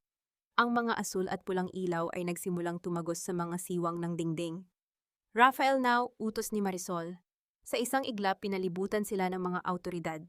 Ngunit sa gitna ng gulo, si Yaya Elena ay bumagsak sa kanyang mga tuhod, humihikbi at pilit na inaabot ang laylayan ng damit ni Marisol. Marisol, anak, patawad. Hindi lumingon si Marisol. Naglakad siya palabas ng bodega. Ang bawat hakbang ay tila pagtatapon ng isang bahagi ng kanyang puso na hindi na muling mabubuo. Ang pinakamasakit na saksak ay hindi pumatay sa kanya, ngunit ito ang tuluyang pumatay sa natitirang kabaitan sa kanyang loob. Rafael, tawag niya sa abogado habang nasa labas na sila ng bodega, ang ulan ay muling nagsisimulang pumatak. Siguraduhin mong makuha nila ang maximum penalty, lahat sila, kasama ang taong nagtraidor sa akin. Napatigil si Rafael. Tiningnan niya ang malamig na mukha ni Marisol. Kahit si Elena, lahat sila, Rafael, ulit ni Marisol, ang kanyang mga mata ay walang kukurap-kurap na nakatingin sa kadiliman. Walang exception sa hustisya, lalo na sa mga taong gumamit ng pag-ibig para sa kanilang kasakiman. Isang golden moment ang namayani ng marahang hawakan ni Rafael ang nanginginig na kamay ni Marisol. Sa ilalim ng ulan, ang dalawang sugatang kaluluwa ay muling nagkatagpo. Sa pagkakataong ito, wala nang luha. Tanging ang matigas na pangako ng paghihiganti. Huwag kang malikot, Marisol. Isang maling galaw mo at tinitiyak kong hinding-hindi na masisikatan ng araw ang iyong magandang mukha. Ngoyong boses ni Doña Consuelo ay hindi na ang boses ng isang respetadong ginang ng lipunan. Ito ay boses ng isang hayop na nasukol sa dulo ng pader, puno ng desperasyon at lason. Ang bodega kung saan dinala si Marisol ay mabaho, amoy luma at amoy amag malayo sa kinang ng Monteclaro Tower. Nakatali ang mga kamay ni Marisol sa isang malamig na silyang bakal. Ang gaspang ng lubid ay unt-unting humihiwa sa kanyang mapuputing pulso. Ilang minuto lang ang nakalipas habang si Marisol ay tahimik na nagdarasal sa loob ng isang maliit na kapilya, ang tanging lugar kung saan inaakala niyang makakahanap siya ng kapayapaan. Matapos ang pagtataksil ni Yaya Elena, ay bigla siyang hinablot ng dalawang lalaking amoy alak at sigarilyo. Bago pa man siya makasigaw, isang panyo na may matapang na kemikal ang tumakip sa kanyang ilong at ang lahat ay nagdilim. Ngayon sa harap niya nakatayo si Alejandro. Hawak nito ang isang dokumento na tila basang-basa ng pawis. Ang kanyang asawa, ang lalaking minsan niyang pinangakuan ng habambuhay, ay mukhang haggard, magulo ang buhok at ang mga mata ay nanlilisik sa takot. Pirmahan mo na ito, Marisol. Ibalik mo sa amin ang lahat. Sigaw ni Alejandro habang iginigit-git ang ballpen sa mukha ni Marisol. Ang lahat ng shares mo sa Monteclaro, ang penthouse, ang lahat ng pera sa bangko. Ilipat mo sa pangalan ko. Kapag ginawa mo yan, pakakawalan ka namin. Pwede ka nang umalis ng bansa at magsimula ng bagong buhay. Tiningnan ni Marisol si Alejandro ng diretso sa mga mata, sa kabila ng takot na nararamdaman ng kanyang katawan. Ang mabilis na pagtibok ng kanyang puso, ang panginginig ng kanyang mga tuhod, ang kanyang diwa ay nananatiling matatag. Isang mapait na ngiti ang sumilay sa kanyang mga labi na nagpadagdag sa galit ni Alejandro. Inakala niyo ba na sa ganitong paraan ay mananalo kayo? Mahinang tanong ni Marisol. Ang boses ay paos ngunit puno ng autoridad. Kahit patayin niyo pa ako rito, Alejandro, hinding-hindi niyo makukuha ang gusto niyo. Ang lahat ng dokumentong iyan ay protektado ng isang trust fund na hindi niyo kailanman mabubuksan nang wala ang aking biometric signature sa harap ng board.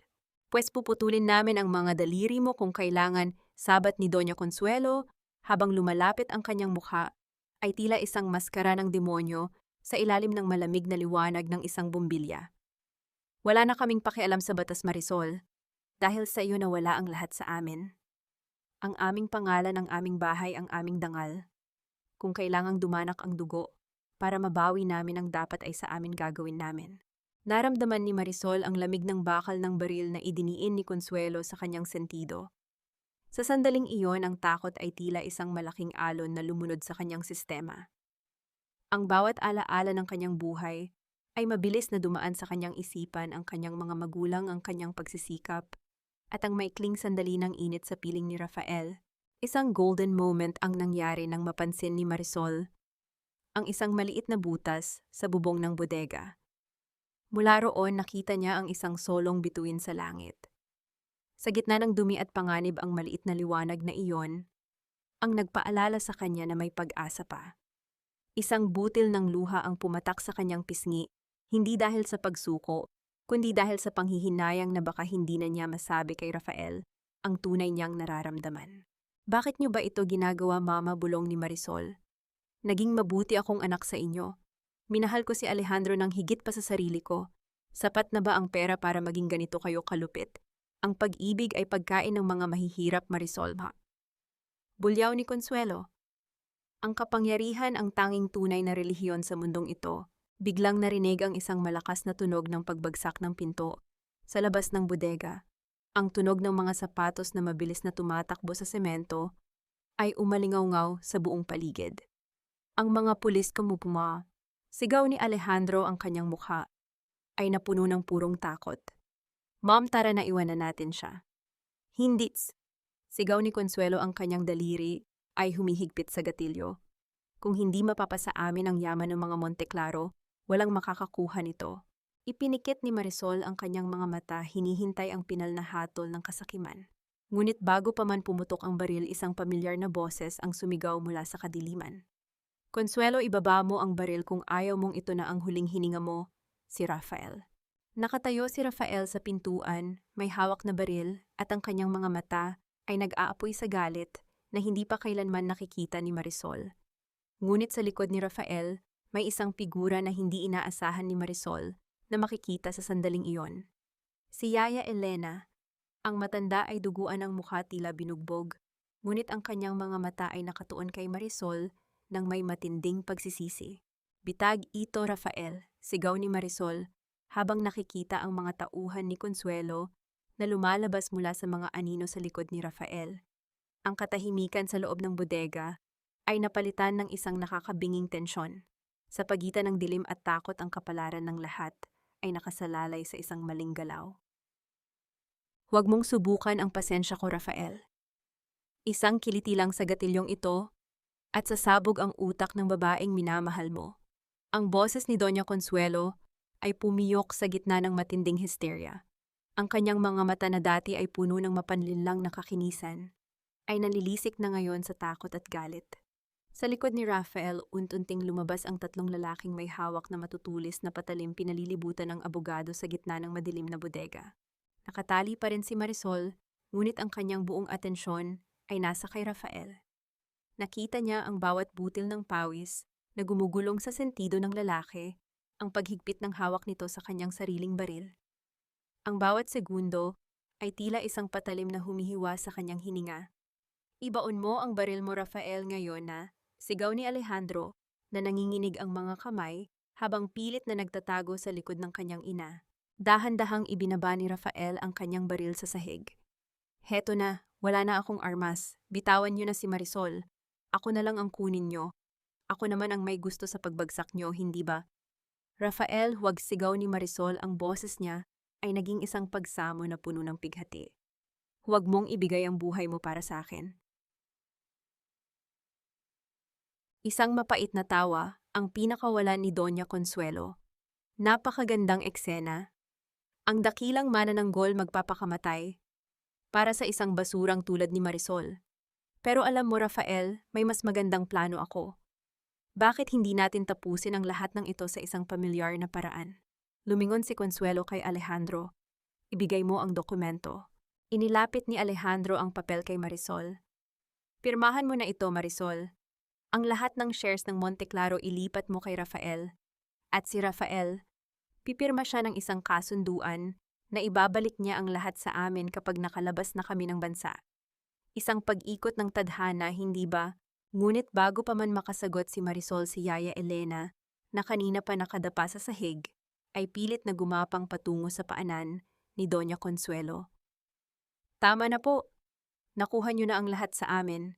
Huwag niyo nang saktan si Marisol. Patawarin niyo ako, anak. Tumahimik ka, matanda. Marahas na sinipa ni Consuelo ang balikat ni Yaya Elena. Naramdaman ni Marisol ang isang matinding crumbling sa kanyang loob. Ang bawat sakripisyo, ang bawat pagtataksil, at ang bawat luhang pumatak ay tila nagtipon-tipon sa kanyang dibdib. Consuelo, akala mo ba ay mananalo ka? Akala mo ba ay hindi ko alam ang sikretong itinatago mo sa likod ng perlas mo? Napatigil si Consuelo. Anong sinasabi mo? Tumingin si Marisol kay Rafael at sa isang saglit nagkaintindihan ang kanilang mga mata. Ang lihim na nalaman ni Marisol mula kay Mang Carding tungkol sa nakaraan ni Rafael ay oras na para ilabas. Rafael, sabihin mo sa kanya, hamon ni Marisol. Sabihin mo sa kanya kung bakit ka talaga narito. Huminga ng malalim si Rafael. Ang kanyang boses ay naging malamig at puno ng puot. Ang lalaking pinatay mo sa pamamagitan ng pagpapabaya, ang lalaking itinuring mong asawa pero pinagtaksilan mo, siya ang ama ko, Consuelo. Ako ang anak na pilit mong ipinalaglag pero nakaligtas. Ako ang buhay na ebidensya ng iyong kahiyahiyang nakaraan. Tila tinamaan ng kidlat si Doña Consuelo. Nabitawan niya ang baril, ang kanyang mukha ay napuno ng purong hiya at takot. Hindi maaari.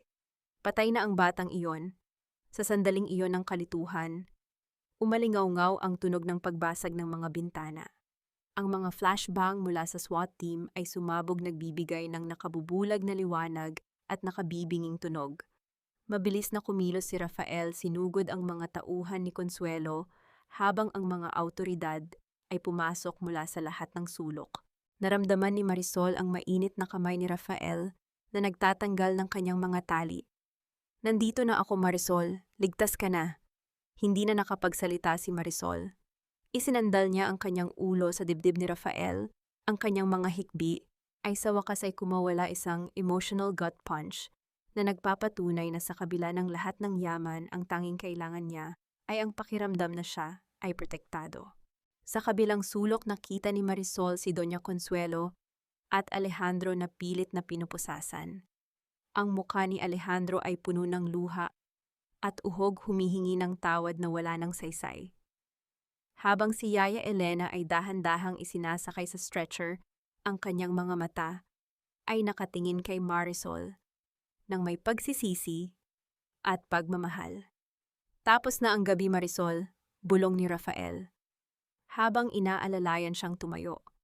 Pero may isang kasunduan tayong kailangang tuparin.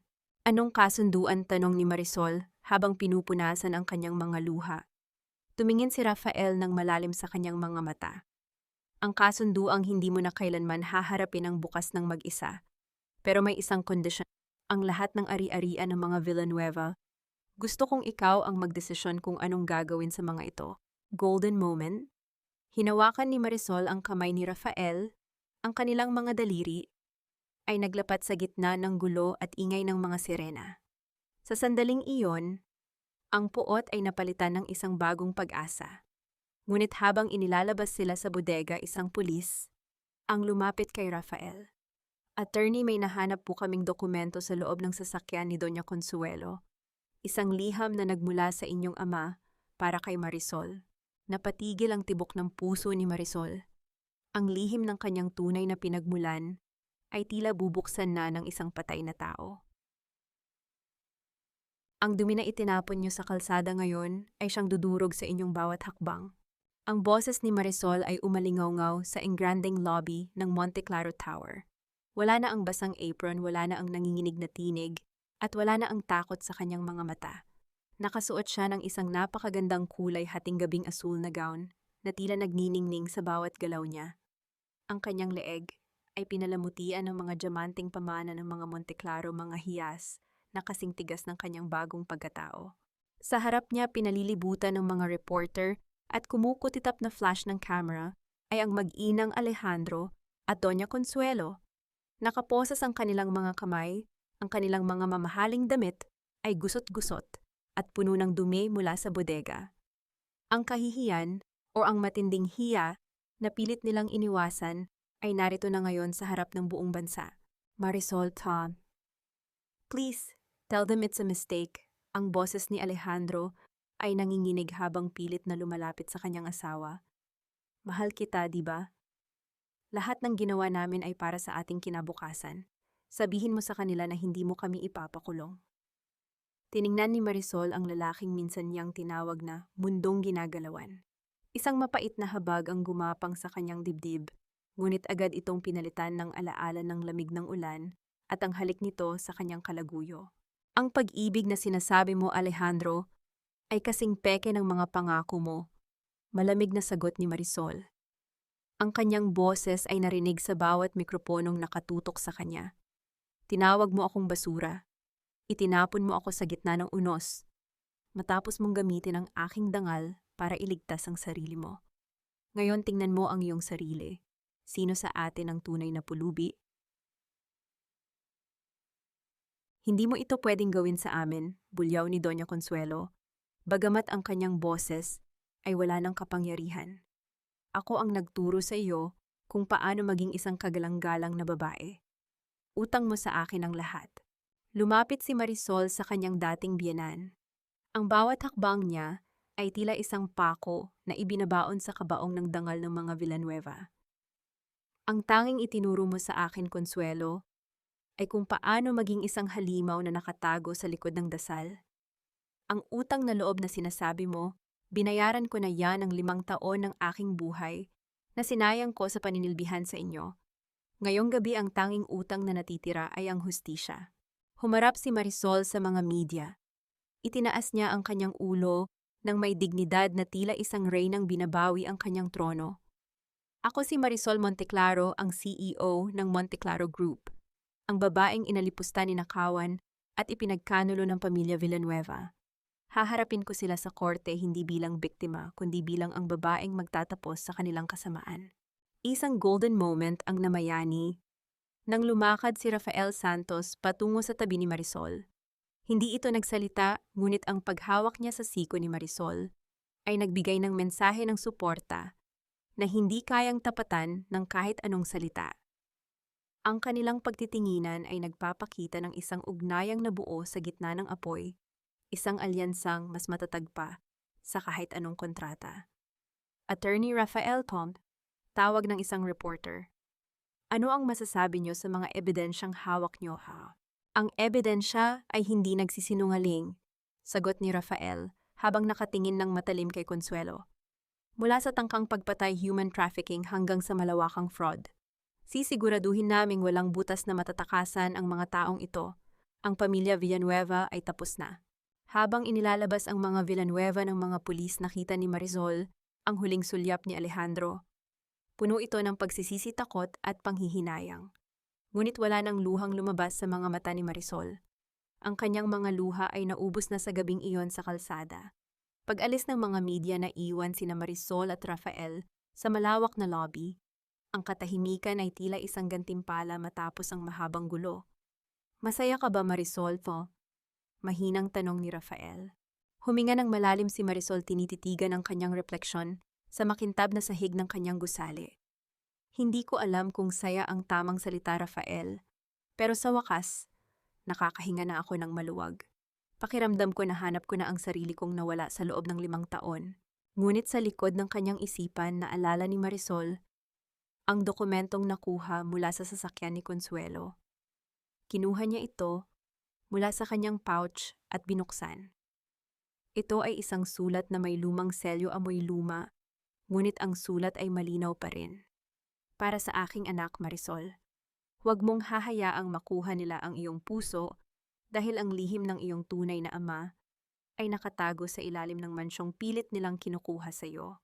Nanginig ang mga kamay ni Marisol. "Rafael, ang sulat na ito, hindi ito mula sa ama mo, ito ay mula sa aking sariling ama." Napatingin si Rafael sa sulat, ang kanyang mukha ay napuno ng pagtataka.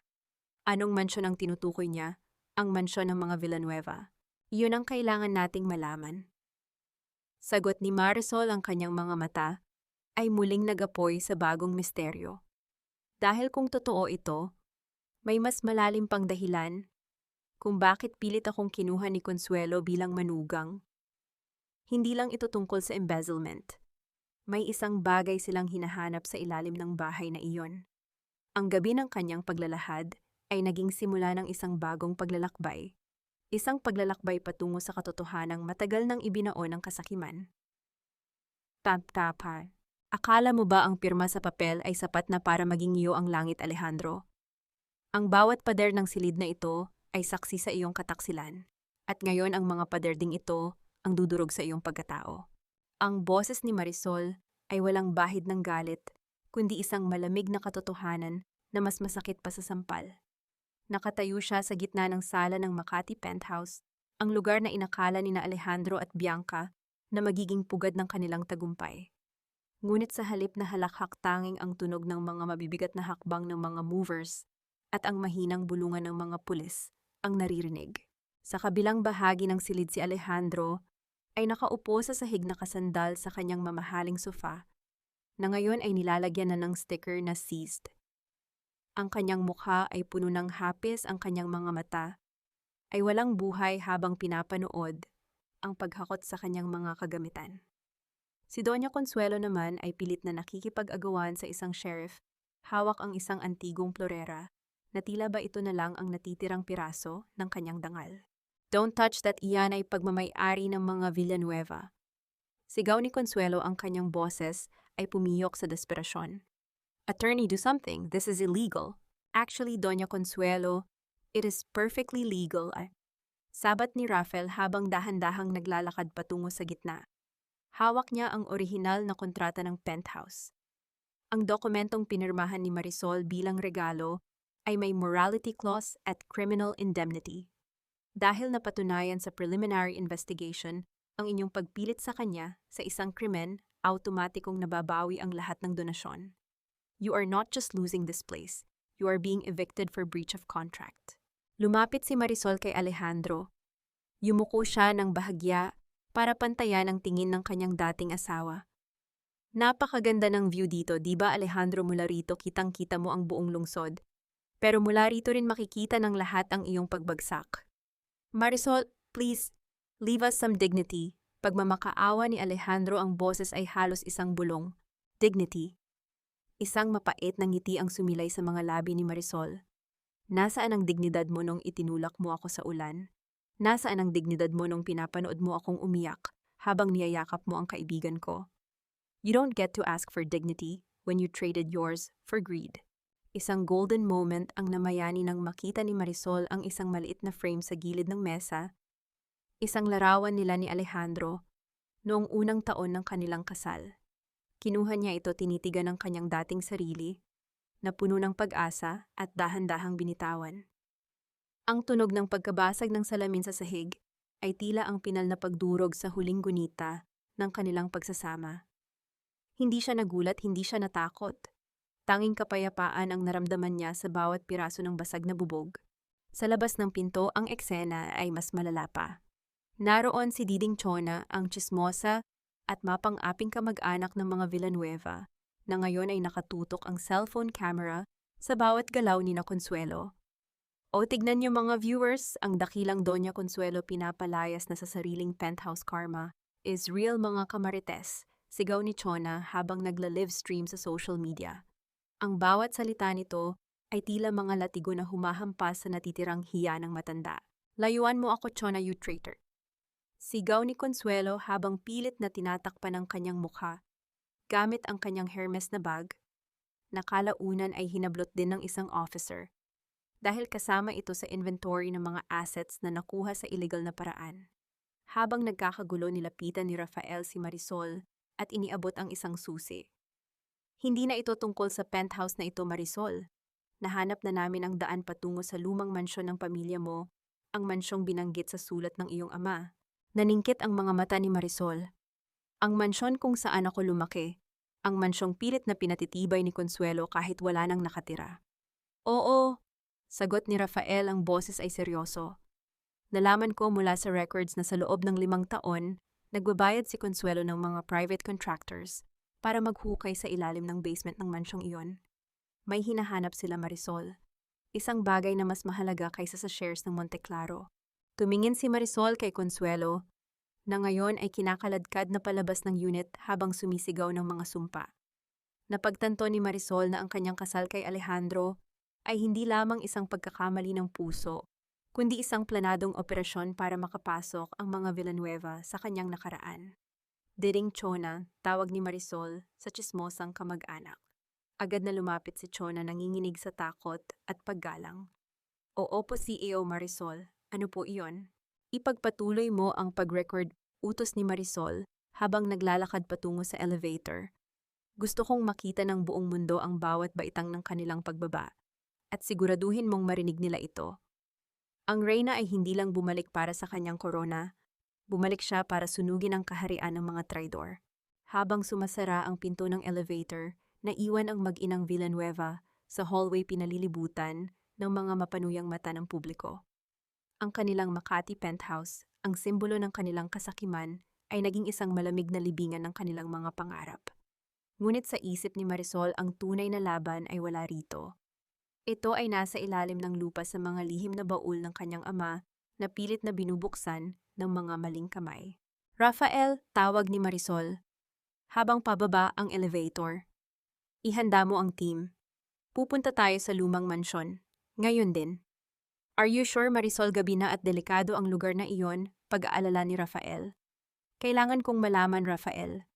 Kung ang buhay ko ay isang kasinungalingan lamang para sa kanila, kailangan kong makita kung anong katotohanan ang pilit nilang itinatago sa ilalim ng aking tahanan. Pahat. Akala mo ba ay para sa iyo ang katapatan ko, Doña Consuelo? Nagkakamali ka. Ang katapatan ko ay laging nasa kung sino ang may hawak ng alas. At sa gabing ito, ang alas ay wala sa iyong maruming kamay. Ang boses ni Diding Chona ay matalas at puno ng panunuya habang nakatayo siya sa harap ni Doña Consuelo sa loob ng isang madilim na holding room sa presinto. Si Marisol ay nakatayo sa likod ng one-way mirror, pinapanood ang bawat galaw ng mga taong minsang nagpahirap sa kanya. Kasama niya si Rafael, na ang presensya ay tila isang matibay na pader na nagbibigay sa kanya ng lakas upang harapin ang huling yugto ng kanyang paghihiganti. Naramdaman ni Marisol ang isang pamilyar na sikip sa kanyang dibdib, isang alaala ng bawat hapdi na idinulot ni Chona noong siya pa ang mahirap na manugang. Ngunit ngayon ang sitwasyon ay baligtad. Si Chona, ang marites na laging nakabuntot sa yaman ng mga Villanueva, ay naging susi ni Marisol upang tuluyang ibaon ang pamilyang ito. Ano bang sinasabi mo, Chona, matapos ang lahat ng tulong na ibinigay ko sa iyo? Sigaw ni Doña Consuelo, ang kanyang boses ay nanginginig sa galit habang pilit na inaabot ang rehas. Tulong! Ang tawag doon ay Barya Consuelo, sagot ni Chona habang nilalaro ang kanyang mamahaling hikaw, isang regalo mula kay Marisol, kapalit ng kanyang pagtataksil. Ibinenta mo ang iyong sariling manugang para sa pera. Bakit ka magugulat kung ibebenta rin kita para sa mas malaking halaga? Narito ang lahat ng recording ng iyong mga plano tungkol sa basement ng Mansyong Monteclaro.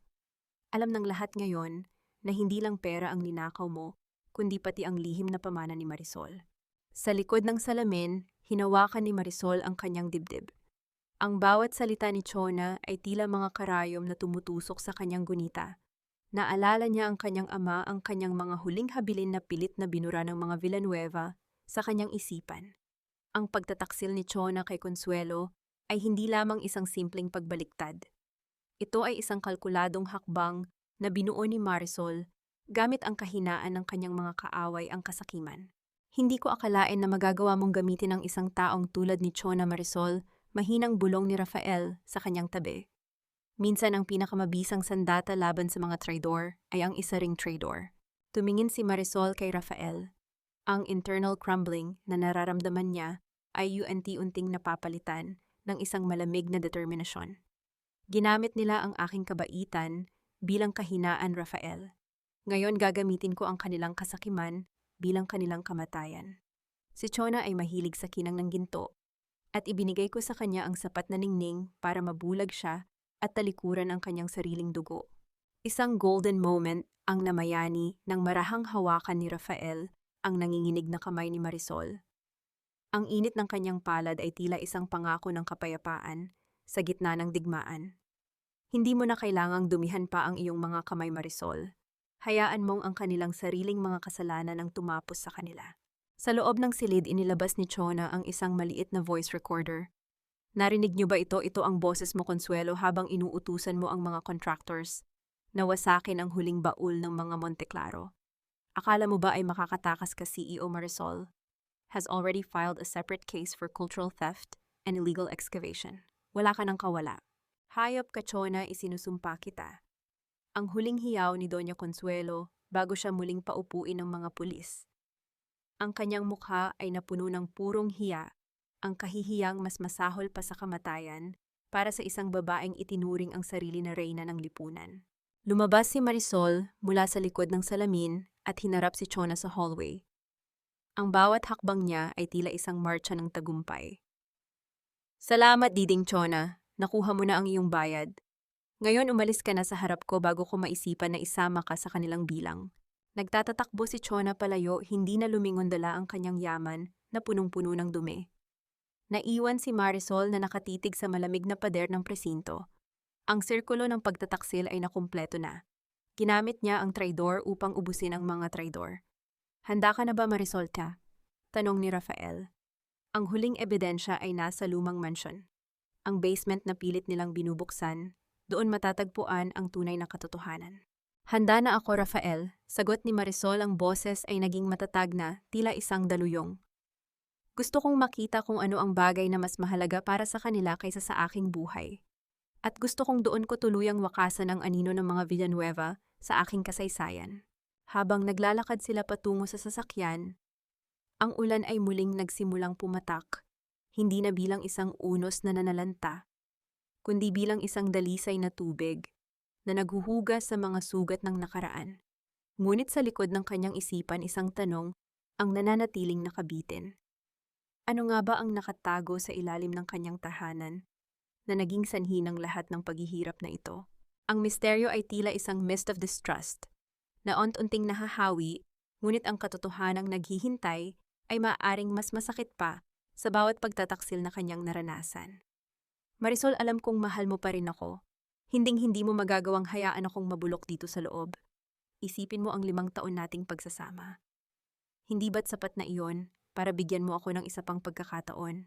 Ang mga salitang ito mula kay Alejandro ay tila isang malabong alingawngaw sa loob ng malamig at maalingasngas na visiting room ng presinto.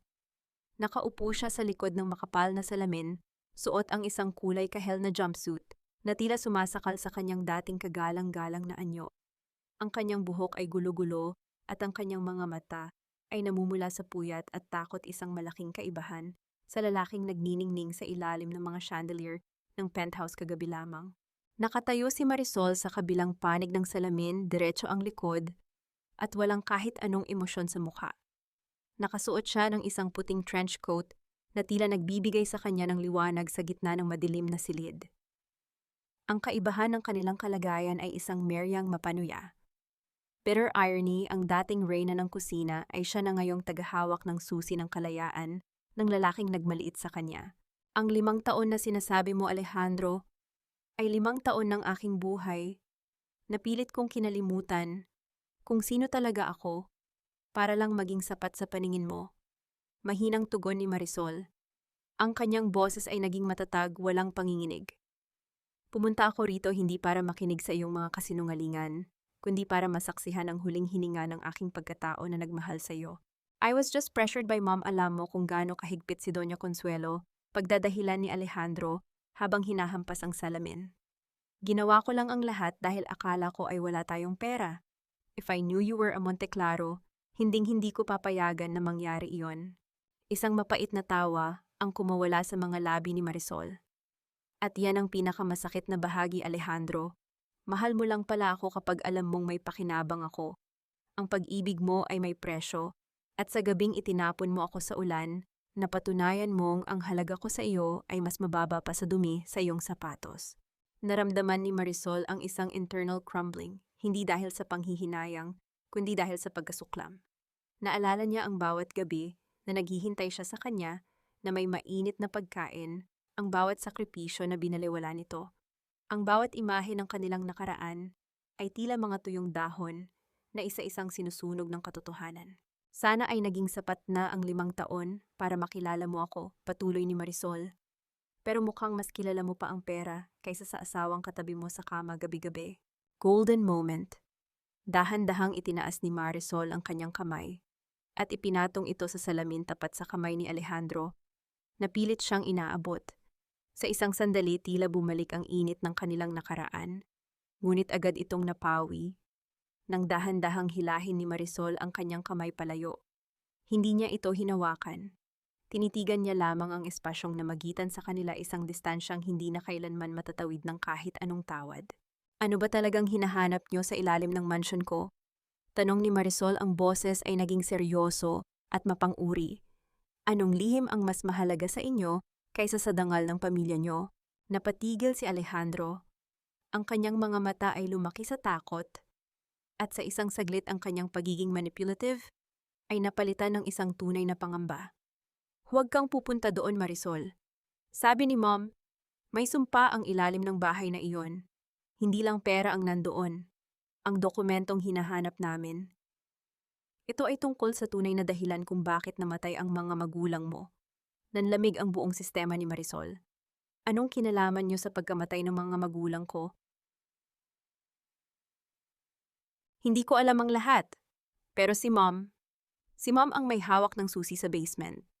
Nauutal na, sabi ni Alejandro habang binabantayan ng mga guard ang oras ng kanilang pag-uusap. Marisol, please help me get out. I'll tell you everything, I promise.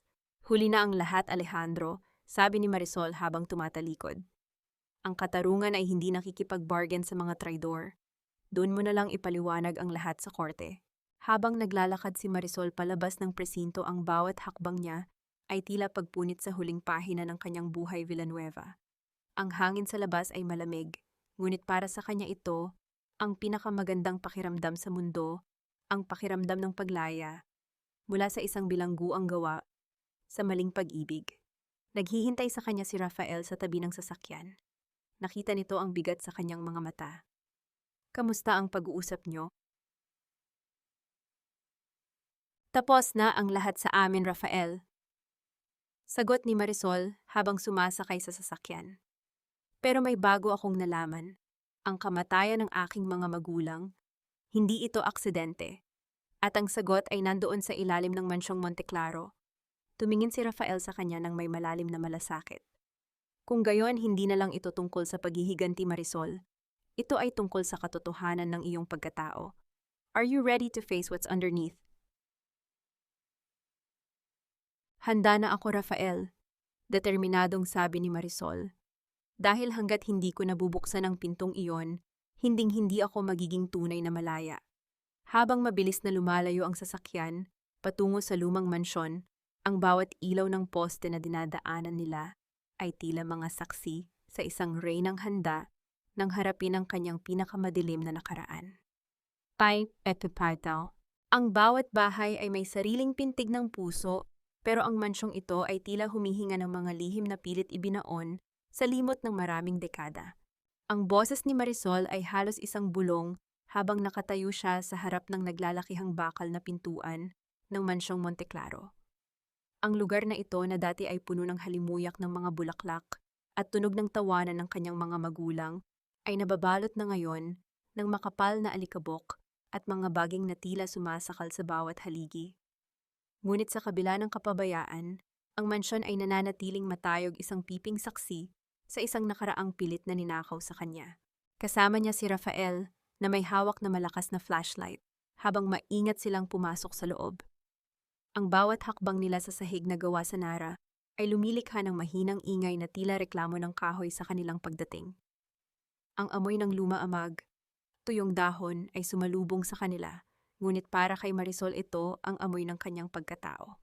Dito kami huling naglaro ni Papa, sabi ni Marisol habang hinahaplos ang isang lumang rocking chair sa sala.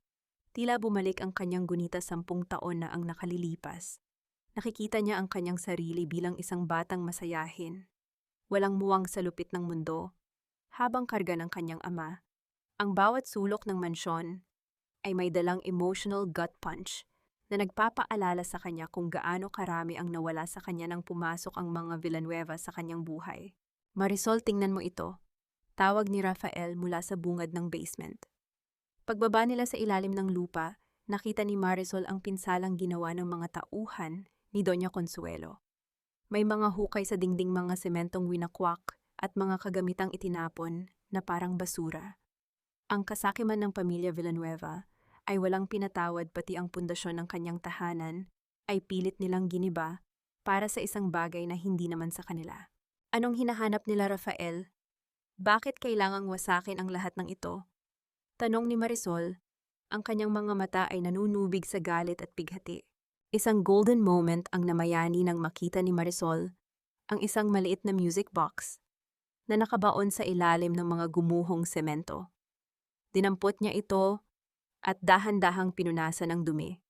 Hindi na ito tumutunog, ang mga gears nito ay kinalawang na sa loob ng maraming taon. Ngunit ang pagkakahawak ni Marisol dito ay tila ba ito ang pinakamahalagang hiyas sa mundo. Ito ang huling regalong ibinigay sa kanya ng kanyang ina bago ang aksidente. Sa simpleng bagay na ito, naramdaman ni Marisol ang init ng pagmamahal na hinding-hindi makukuha ni Consuelo sa kanya. Narito ang daan, sabi ni Rafael, habang itinuturo ang isang bahagi ng dingding na may nakaukit na maliit na simbolo ng pamilya Monteclaro. Hindi ito napansin ng mga contractors ni Consuelo dahil nakatago ito sa likod ng isang makapal na istante ng alak. Ginamit ni Rafael ang kanyang lakas para itulak ang dingding. Sa likod nito ay isang maliit na silid, isang lihim na archive na tila hindi nagalaw ng panahon. Sa gitna ng silid ay may isang lumang metal na safe. Gamit ang kombinasyong nakuha ni Marisol mula sa sulat ng kanyang ama, dahan-dahan niyang binuksan ang pinto nito. Sa loob walang mga ginto o diamante. Ang tanging nandoon ay isang makapal na journal at mga dokumentong may selyo ng gobyerno mula sa taong namatay ang kanyang mga magulang. Binuksan ni Marisol ang unang pahina ng journal. Ang sulat kamay ng kanyang ama ay nagniningning pa rin sa ilalim ng ilaw ng flashlight. Kung binabasa mo ito, Marisol, ibig sabihin ay nahanap mo na ang katarungan. Ang aksidente sa bundok ay hindi pagkakataon. Ang preno ng aming sasakyan ay pinakialaman at ang taong nakita kong huling humawak nito ay ang asawa ni Consuelo Villanueva, ang lalaking baon sa utang sa aming kumpanya. Napaupo si Marisol sa malamig na sahig. Ang katotohanan ay mas masakit pa sa bawat latay ng pang-aapi na naranasan niya. Ang pamilyang pinagsilbihan niya, ang lalaking pinakasalan niya, ay mga anak at apo ng mga taong pumatay sa kanyang mga magulang. Ang buong buhay niya sa loob ng 5 taon sa mansyon ng mga Villanueva ay isang masalimuot na plano ng mga mamamatay tao para masiguradong hindi kailanman mabubunyag ang kanilang krimen. Rafael, pinatay nila ang mga magulang ko. Bulong ni Marisol, ang boses ay punong-puno ng crumbling na damdamin. Lahat ng ito, ang pagpili sa akin bilang asawa ni Alejandro, ginawa nila ito para itago ang lahat.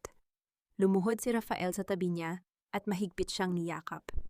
Hindi ka na biktima ngayon, Marisol. Hawak mo na ang katotohanan. At ang katotohanang ito ang magiging huling pako sa kabaong ng mga Villanueva. Nabalik lamang ang diwa ni Marisol nang marinig niya ang tunog ng isang sasakyang humihinto sa labas ng mansyon. Isang tunog ng mabilis na pagbukas at pagsara ng pinto ng kotse. May tao sa itaas babala ni Rafael, habang mabilis na pinapatay ang flashlight. Sa gitna ng katahimikan ng basement, narinig nila ang mga hakbang na pababa sa hagdanan. Hindi ito ang mga pulis. Ito ay boses ng isang taong hindi dapat narito. Alam kong nahanap mo na ang silid, Marisol. Ibigay mo sa akin ang journal kung gusto mo pang makitang humihinga ang yaya mo. Ang boses na yon ay kay Bianca. Ngunit hindi na ito ang boses ng isang desperadong kalaguyo. Ito ay boses ng isang taong may hawak na mas malaking kapangyarihan kaysa sa inaasahan nila. Ang king mansyong Monte Claro na dapat ay naging lugar ng kanyang paghilom ay muling naging isang bitag. At sa pagkakataong ito, ang kalaban ay hindi na ang mga Villanueva na nasa kulungan, kundi ang ahas na matagal nang naghihintay sa damuhan. Ibigay mo sa akin ang journal na, yan Marisol, kung ayaw mong maging mitya ng buhay ng matandang ito, ang iyong katigasan ng ulo. Ang boses ni Bianca ay humiwa sa katahimikan ng basement, matalas at puno ng lason. Nakatayo siya sa dulo ng hagdanan, ang kanyang mukha, na dati ay puno ng mapanlinlang na ganda, ay nababalot na ngayon ng purong kasamaan. Sa kanyang tabi, dalawang lalaking amoy kalsada ang may hawak kay Yaya Elena. Ang matanda ay halos hindi na makatayo, ang kanyang mga mata ay puno ng pagsamo at luha habang nakatingin kay Marisol. Naramdaman ni Marisol ang panlalamig ng kanyang mga kamay habang mahigpit niyang yakap ang journal ng kanyang ama. Bianca, hanggang dito ba ay susundan mo ako? Hindi pa ba sapat na kinuha mo si Alejandro? Hindi pa ba sapat na sinira mo ang pagkakaibigan natin? Friendship, don't be so naive, Marisol. Tumawa ng mapait si Bianca, isang tawang tila pagkiskis ng kinakalawang na bakal. You were always the perfect one. Ang mayamang tagapagmana na nagpapanggap na dukha para sa true love. I hated you every single second. At ang journal na yan ang tiket ko para hindi ako isama sa pagbagsak ng mga Villanueva. Alam ko ang nakasulat dyan. Ang danyos na kailangang bayaran ng pamilya ni Alejandro sa mga Monte Claro ay sapat na para mamuhay ako bilang reyna sa ibang bansa. Hinawakan ni Rafael ang braso ni Marisol, isang tahimik na babala. Huwag mong ibibigay, Marisol. She's desperate. Kapag nakuha niya iyan, wala na tayong alas laban sa kanila. Attorney Rafael Santos. Pagtuon ni Bianca ng pansin sa abogado, ang kanyang mga mata ay naniningkit. Ang bayaning anak sa labas. Ibinaba mo na ba ang baril mo? O gusto mong makita kung paano pumuputok ang bungo ng yaya ng iyong mahal? Let her go, Bianca't malamig na utos ni Rafael. Ang kanyang boses ay walang panginginig, ngunit ramdam ni Marisol ang tensyon sa bawat kalamnan ng lalaki. The police are on their way. Wala ka nang matatakasan. Then I'll take Marisol with me to hell. Sigaw ni Bianca habang mabilis na bumubunot ng isang maliit na baril mula sa kanyang bag. Ang lahat ay tila nangyari sa isang slow motion. Nakita ni Marisol ang pag-angat ng kamay ni Bianca, ang panginginig ng daliri nito sa gatilyo. Ngunit bago pa man pumutok ang baril, naramdaman ni Marisol ang isang marahas na pagtulak sa kanyang balikat. Isang malakas na tunog ng pagtama ng metal sa semento ang umalingaw-ngaw sa buong basement. Ang bawat butil ng alikabok ay tila tumigil sa pag-ikot. Rafael, ang sigaw ni Marisol ay naging isang mahabang pighati na bumasag sa kanyang lalamunan. Bumagsak si Rafael sa kanyang harapan, ang kanyang katawan ay tila isang pader na sumalag sa panganib na para sana kay Marisol. Walang dugong bumulwak, walang malagim na eksena, ngunit ang paraan ng pagbagsak ni Rafael, ang dahan-dahang pagpikit ng kanyang mga mata, at ang pagbitaw ng kanyang hininga ay sapat na para mawasak ang mundo ni Marisol. Isang emotional gut punch ang dumurog sa kanyang puso nang makita niyang dahan-dahang napaluhod si Rafael sa malamig na sahig. Ang puting polo nito ay dahan-dahang nababahira ng isang madilim na kulay, tila isang rosas na unti-unting nalalanta sa gitna ng taglamig. No. No, Rafael, bakit mo ginawa to? Hagulgol ni Marisol habang kinakalong ang ulo ng lalaki. Ang kanyang mga kamay ay nanginginig, hindi alam kung saan hahawak, kung paano ititigil ang sakit. Marisol? Pilit nang ngumiti si Rafael, ang kanyang boses ay halos isang bulong na lamang. Sabi ko sa iyo, I will be your loyal knight. Hindi ko hahayaang muling masaktan ang reyna ko. Shut up, Rafael, huwag kang magpaalam. Magiging okay ka, please. Pagmamakaawa ni Marisol, ang kanyang mga luha ay pumatak sa pisngi ni Rafael, hinuhugasan ng dumi ng laban. Isang golden moment ang namayani ng marahang itaas ni Rafael. Ang kanyang kamay para haplusin ang mukha ni Marisol.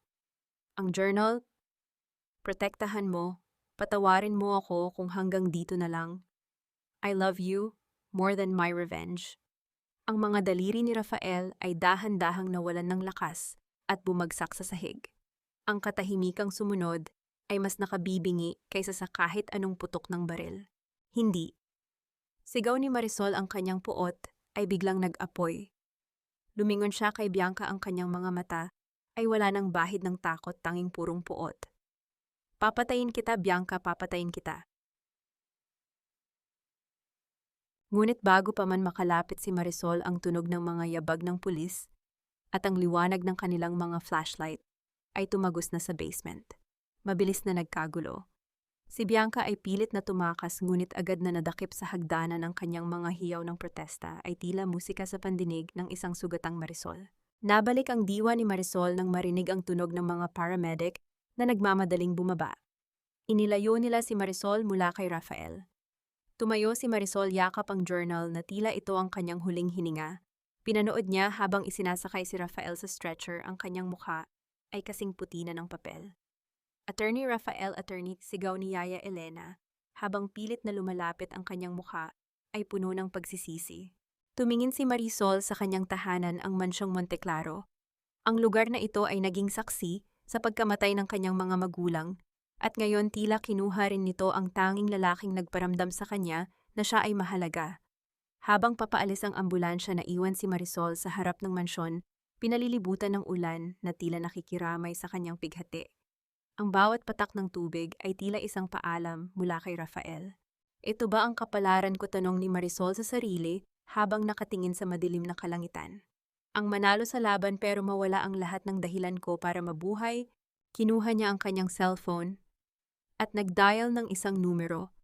Ang kanyang boses ay naging kasing tigas ng bakal. Mang Carding, ihanda ang lahat. I want the highest floor of the hospital cleared. At ang mga Villanueva, siguraduhin mong mararamdaman nila ang bawat sentimo ng sakit na nararamdaman ko ngayon. I am no longer just a victim. I am the storm. Ang bawat sugat ay may sariling kwento, at ang bawat luhang pumatak sa gitna ng unos ay siyang nagdilig sa binhi ng aking bagong pagkatao. Ang boses ni Marisol ay malumanay, tila sumasabay sa banayad na hampas ng mga alon sa pampang ng Manila Bay. Nakatayo siya sa deck ng isang marangyang yate, ang hangin ay humahalimuyak sa alat ng dagat at sa tamis ng kalayaan. Ang araw ay unti-unting sumisikat sa silangan, nagbibigay ng kulay ginto sa kalangitan, isang tanawing malayo sa madidilim na gabi ng kanyang pagdurusa sa kamay ng mga Villanueva. 3 buwan na ang lumipas mula ng gabing dumanak ang dugo sa basement ng mansyong Monteclaro. Ang bawat araw na nagdaan ay naging bahagi ng kanyang paghilom-hiling. Ang mga sugat sa kanyang puso, bagamat may mga bakas pa ng peklat, ay hindi na kumikirot sa bawat pag-alala. Ang lalim ng iniisip mo, Marisol. Baka malunod ang mga alaala mo sa dagat, isang pamilyar at baritonong boses ang bumasag sa kanyang katahimikan. Lumingon si Marisol at isang matamis na ngiti ang sumilay sa kanyang mga labi. Si Rafael, nakatayo ang lalaki sa kanyang likuran, nakasuot ng malinis na puting linen shirt. Bagamat may bahagya pang pag-iingat sa kanyang bawat galaw, dahil sa operasyon sa kanyang balikat, ang ningning sa kanyang mga mata ay nagpapatunay na siya ay ganap ng ligtas. Iniisip ko lang kung gaano kabilis magbago ang lahat, Rafael. Sagot ni Marisol habang lumalapit sa lalaki. Noong isang gabi, akala ko ay katapusan na ng mundo ko. Pero ngayon tila nagsisimula pa lang ang tunay kong buhay. Isang golden moment ang namayani nang marahang hawakan ni Rafael ang kamay ni Marisol. Hindi ito ang hawak ng isang abogado sa kanyang kliyente, kundi hawak ng isang lalaking handang itaya ang lahat para sa babaeng mahal niya. Nagawa na natin ang katarungan, Marisol. Ang mga Villanueva ay wala na sa iyong landas. Sa loob ng nakaraang mga linggo, ang balita tungkol sa pagbagsak ng pamilya Villanueva ay naging paboritong paksa ng buong bansa. Si Doña Consuelo ay hinatulan ng habang buhay na pagkabilanggo dahil sa masterminding ng pagkamatay ng mga magulang ni Marisol at sa tangkang pagpatay sa kanila ni Rafael. Si Alejandro naman, na iniwan ng lahat ng kanyang kaibigan at karangyaan, ay nabubulok na sa loob ng selda. Naging isang anino ng lalaking dati ay puno ng kayabangan. At si Bianca, ang kanyang kasakiman, ang naging mitya ng kanyang sariling pagkakakulong, habang ang kanyang pangalan ay naging kasing kahulugan ng kataksilan. Nabisita ko si Yaya Elena kahapon. Mahinang sabi ni Marisol, ang boses ay puno ng pagpatawad-patawad. Iniwan ko siya sa isang maayos na nursing home. Kahit trinaydor niya ako, hindi ko magawang hayaan siyang maghirap. Ang pagpatawad ay hindi para sa kanya, Rafael. Ito ay para sa sarili ko, para tuluyan na akong maging malaya sa bigat ng nakaraan. Iyan ang dahilan kung bakit ikaw ang reyna ng Monteclaro, Marisol. Tugon ni Rafael, ang boses ay puno ng paghanga. Dahil ang puso mo ay hindi kayang lamunin ng puot. Humarap muli si Marisol sa dagat. Inilabas niya mula sa kanyang bulsa ang isang maliit na bagay, ang kanyang lumang wedding ring mula kay Alejandro. Tinitigan niya ito sa huling pagkakataon, hindi dahil sa panghihinayang, kundi bilang isang paalala ng kanyang katatagan. Sa isang malakas na galaw, inihagis niya ang singsing sa gitna ng asul na tubig ng Manila Bay. Ang tunog ng pagbagsak nito sa tubig ay tila isang pinal na tuldok sa isang mahaba at masakit na kabanata. Walang onomatopoeia, tanging ang visual na imahe ng paglamon ng dagat sa huling simbolo ng kanyang pagkaalipin. Ano na ang plano mo ngayon, CEO Marisol? Biro ni Rafael habang inaalok ang kanyang braso.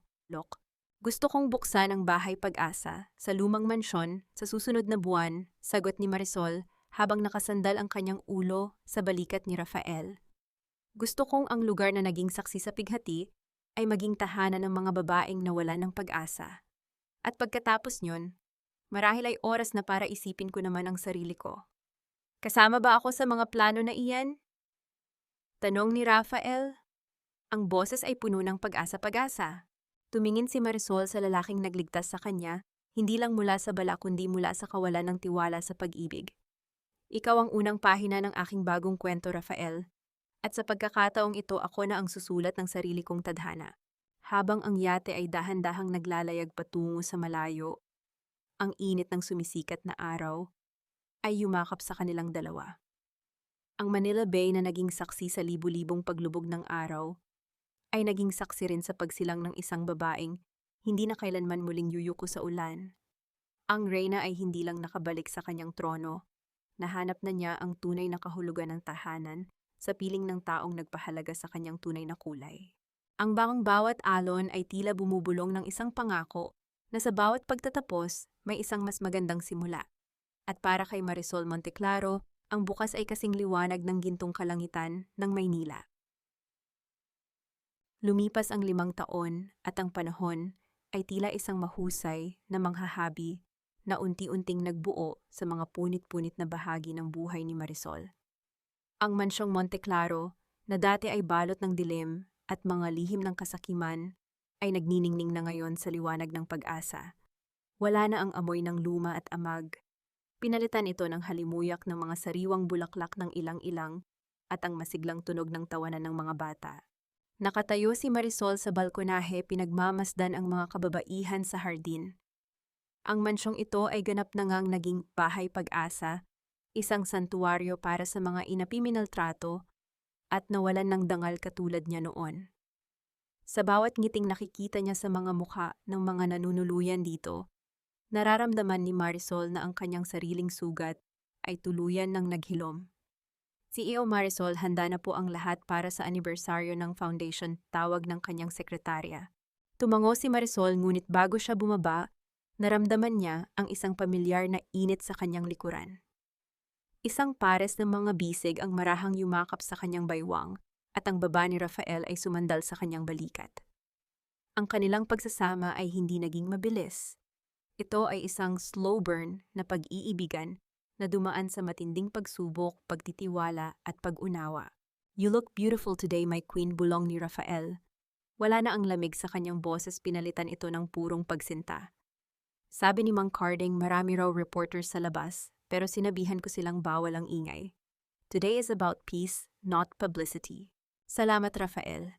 Hindi ko alam kung nasaan ako ngayon, kung hindi mo ako tinulungang hanapin ang sarili ko, tugon ni Marisol, habang hinahaplos ang kamay ng asawa. Sa kanyang daliri, nagniningning ang isang simpleng singsing, isang simbolong hindi gawa sa yaman ng Monteclaro, kundi sa pangako ng katapatan ni Rafael. Sa gitna ng kanilang katahimikan, isang maliit na batang babae ang tumakbo patungo sa kanila. Nanay Marisol, Nanay Marisol. Tignan niyo po ang iginuhit ko. Binuhat ni Marisol ang bata, isang ampon mula sa foundation na nakaranas din ng pait ng buhay sa murang edad.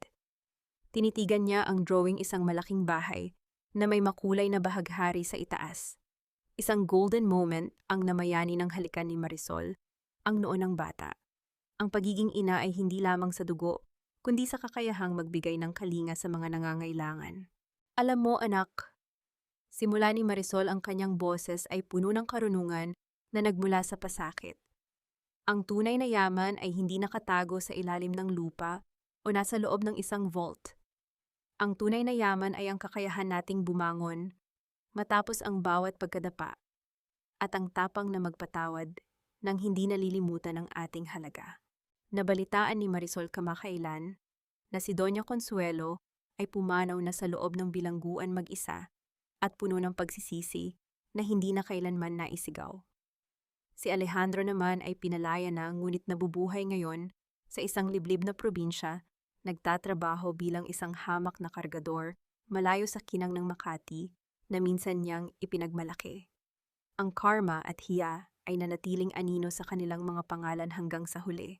Ngunit para kay Marisol, ang mga balitang iyon ay wala ng hapdi. Ang kanyang puso ay wala ng puwang para sa puot. Natutunan niya na ang pinakamatinding paghihigante ay ang mamuhay ng masaya, marangal at kapaki-pakinabang sa iba. "Handa ka na bang bumaba?" tanong ni Rafael habang inaalok ang kanyang braso. "Handa na ako, Rafael. Handa na akong harapin ang bawat bukas na darating," sagot ni Marisol ng may katuwaan. Habang naglalakad silang tatlo pababa ng ingranding hagdanan, ang bawat hakbang ni Marisol ay tila isang marcha ng tagumpay. Isang tagumpay ng kabutihan, laban sa kasakiman ng pag-ibig, laban sa pagtataksil, at ng isang babaeng nahanap ang kanyang tunay na kapangyarihan sa gitna ng pinakamalakas na unos. Ang kwento ng angkambal na hagupit ay nagtatapos hindi sa isang sigaw ng paghihiganti, kundi sa isang tahimik na panalangin ng pasasalamat. Dahil sa dulo ng bawat madilim na kabanata, may isang bagong pahina na naghihintay na isulat, isang pahina na puno ng liwanag, paghilom at wagas na pag-asa. Ang paglubog ng araw sa Manila Bay ay hindi lamang pagtatapos ng isang araw, kundi ang pagpawi sa lahat ng hapdi ng kahapon. Ang bawat alon na humahalik sa pampang ay tila isang bulong ng kalayaan para sa pusong matagal na nagtiis at sa wakas ay nahanap na ang kaniyang dalampasigan.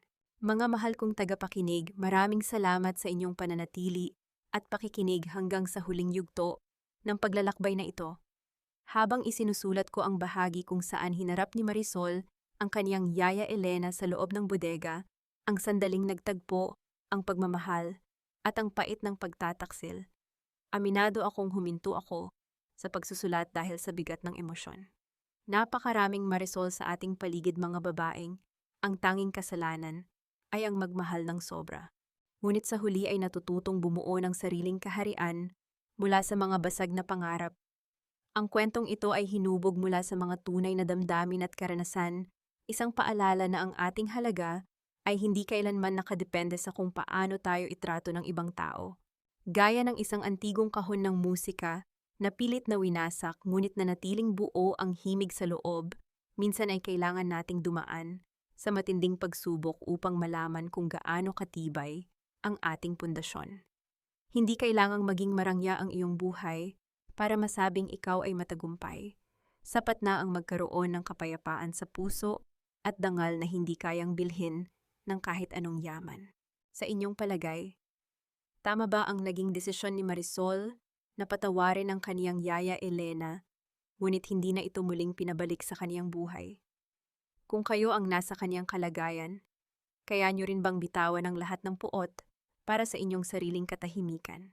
Habang pinakikinggan ninyo ang huling bahagi ng audio na ito, nasaan kaya kayo? Marahil ay kasalukuyang nagluluto ng hapunan, nagpapahinga sa sofa, o naglalaba habang iniisip ang mga kaganapan sa kwento. Ibahagi nyo naman sa ating comment section kung anong ginagawa ninyo at kung anong aral ang pinakatumatak sa inyong puso. Ang inyong mga komento, like at share ay nagsisilbing lakas para sa akin upang magpatuloy sa paglikha ng mga kwentong nagbibigay inspiration. Pagpalain sana kayo ng may kapal at manatiling matatag sa bawat hamon ng buhay. Laging tandaan na pagkatapos ng pinakamalakas na ulan, ang langit ay laging naghahanda ng puwang para sa isang bagong umaga. Hanggang sa muli nating pagkukwentuhan. Pamagat ng kwento ang reyna sa gitna ng unos, ang pagbangon ng mga Monteclaro. Paunawa ang lahat ng mga karakter at sitwasyon sa kwentong ito ay katang-isip lamang na nilikha para sa layuning magbigay aliw at maghatid ng positibong mensahe sa ating mga tagapakinig.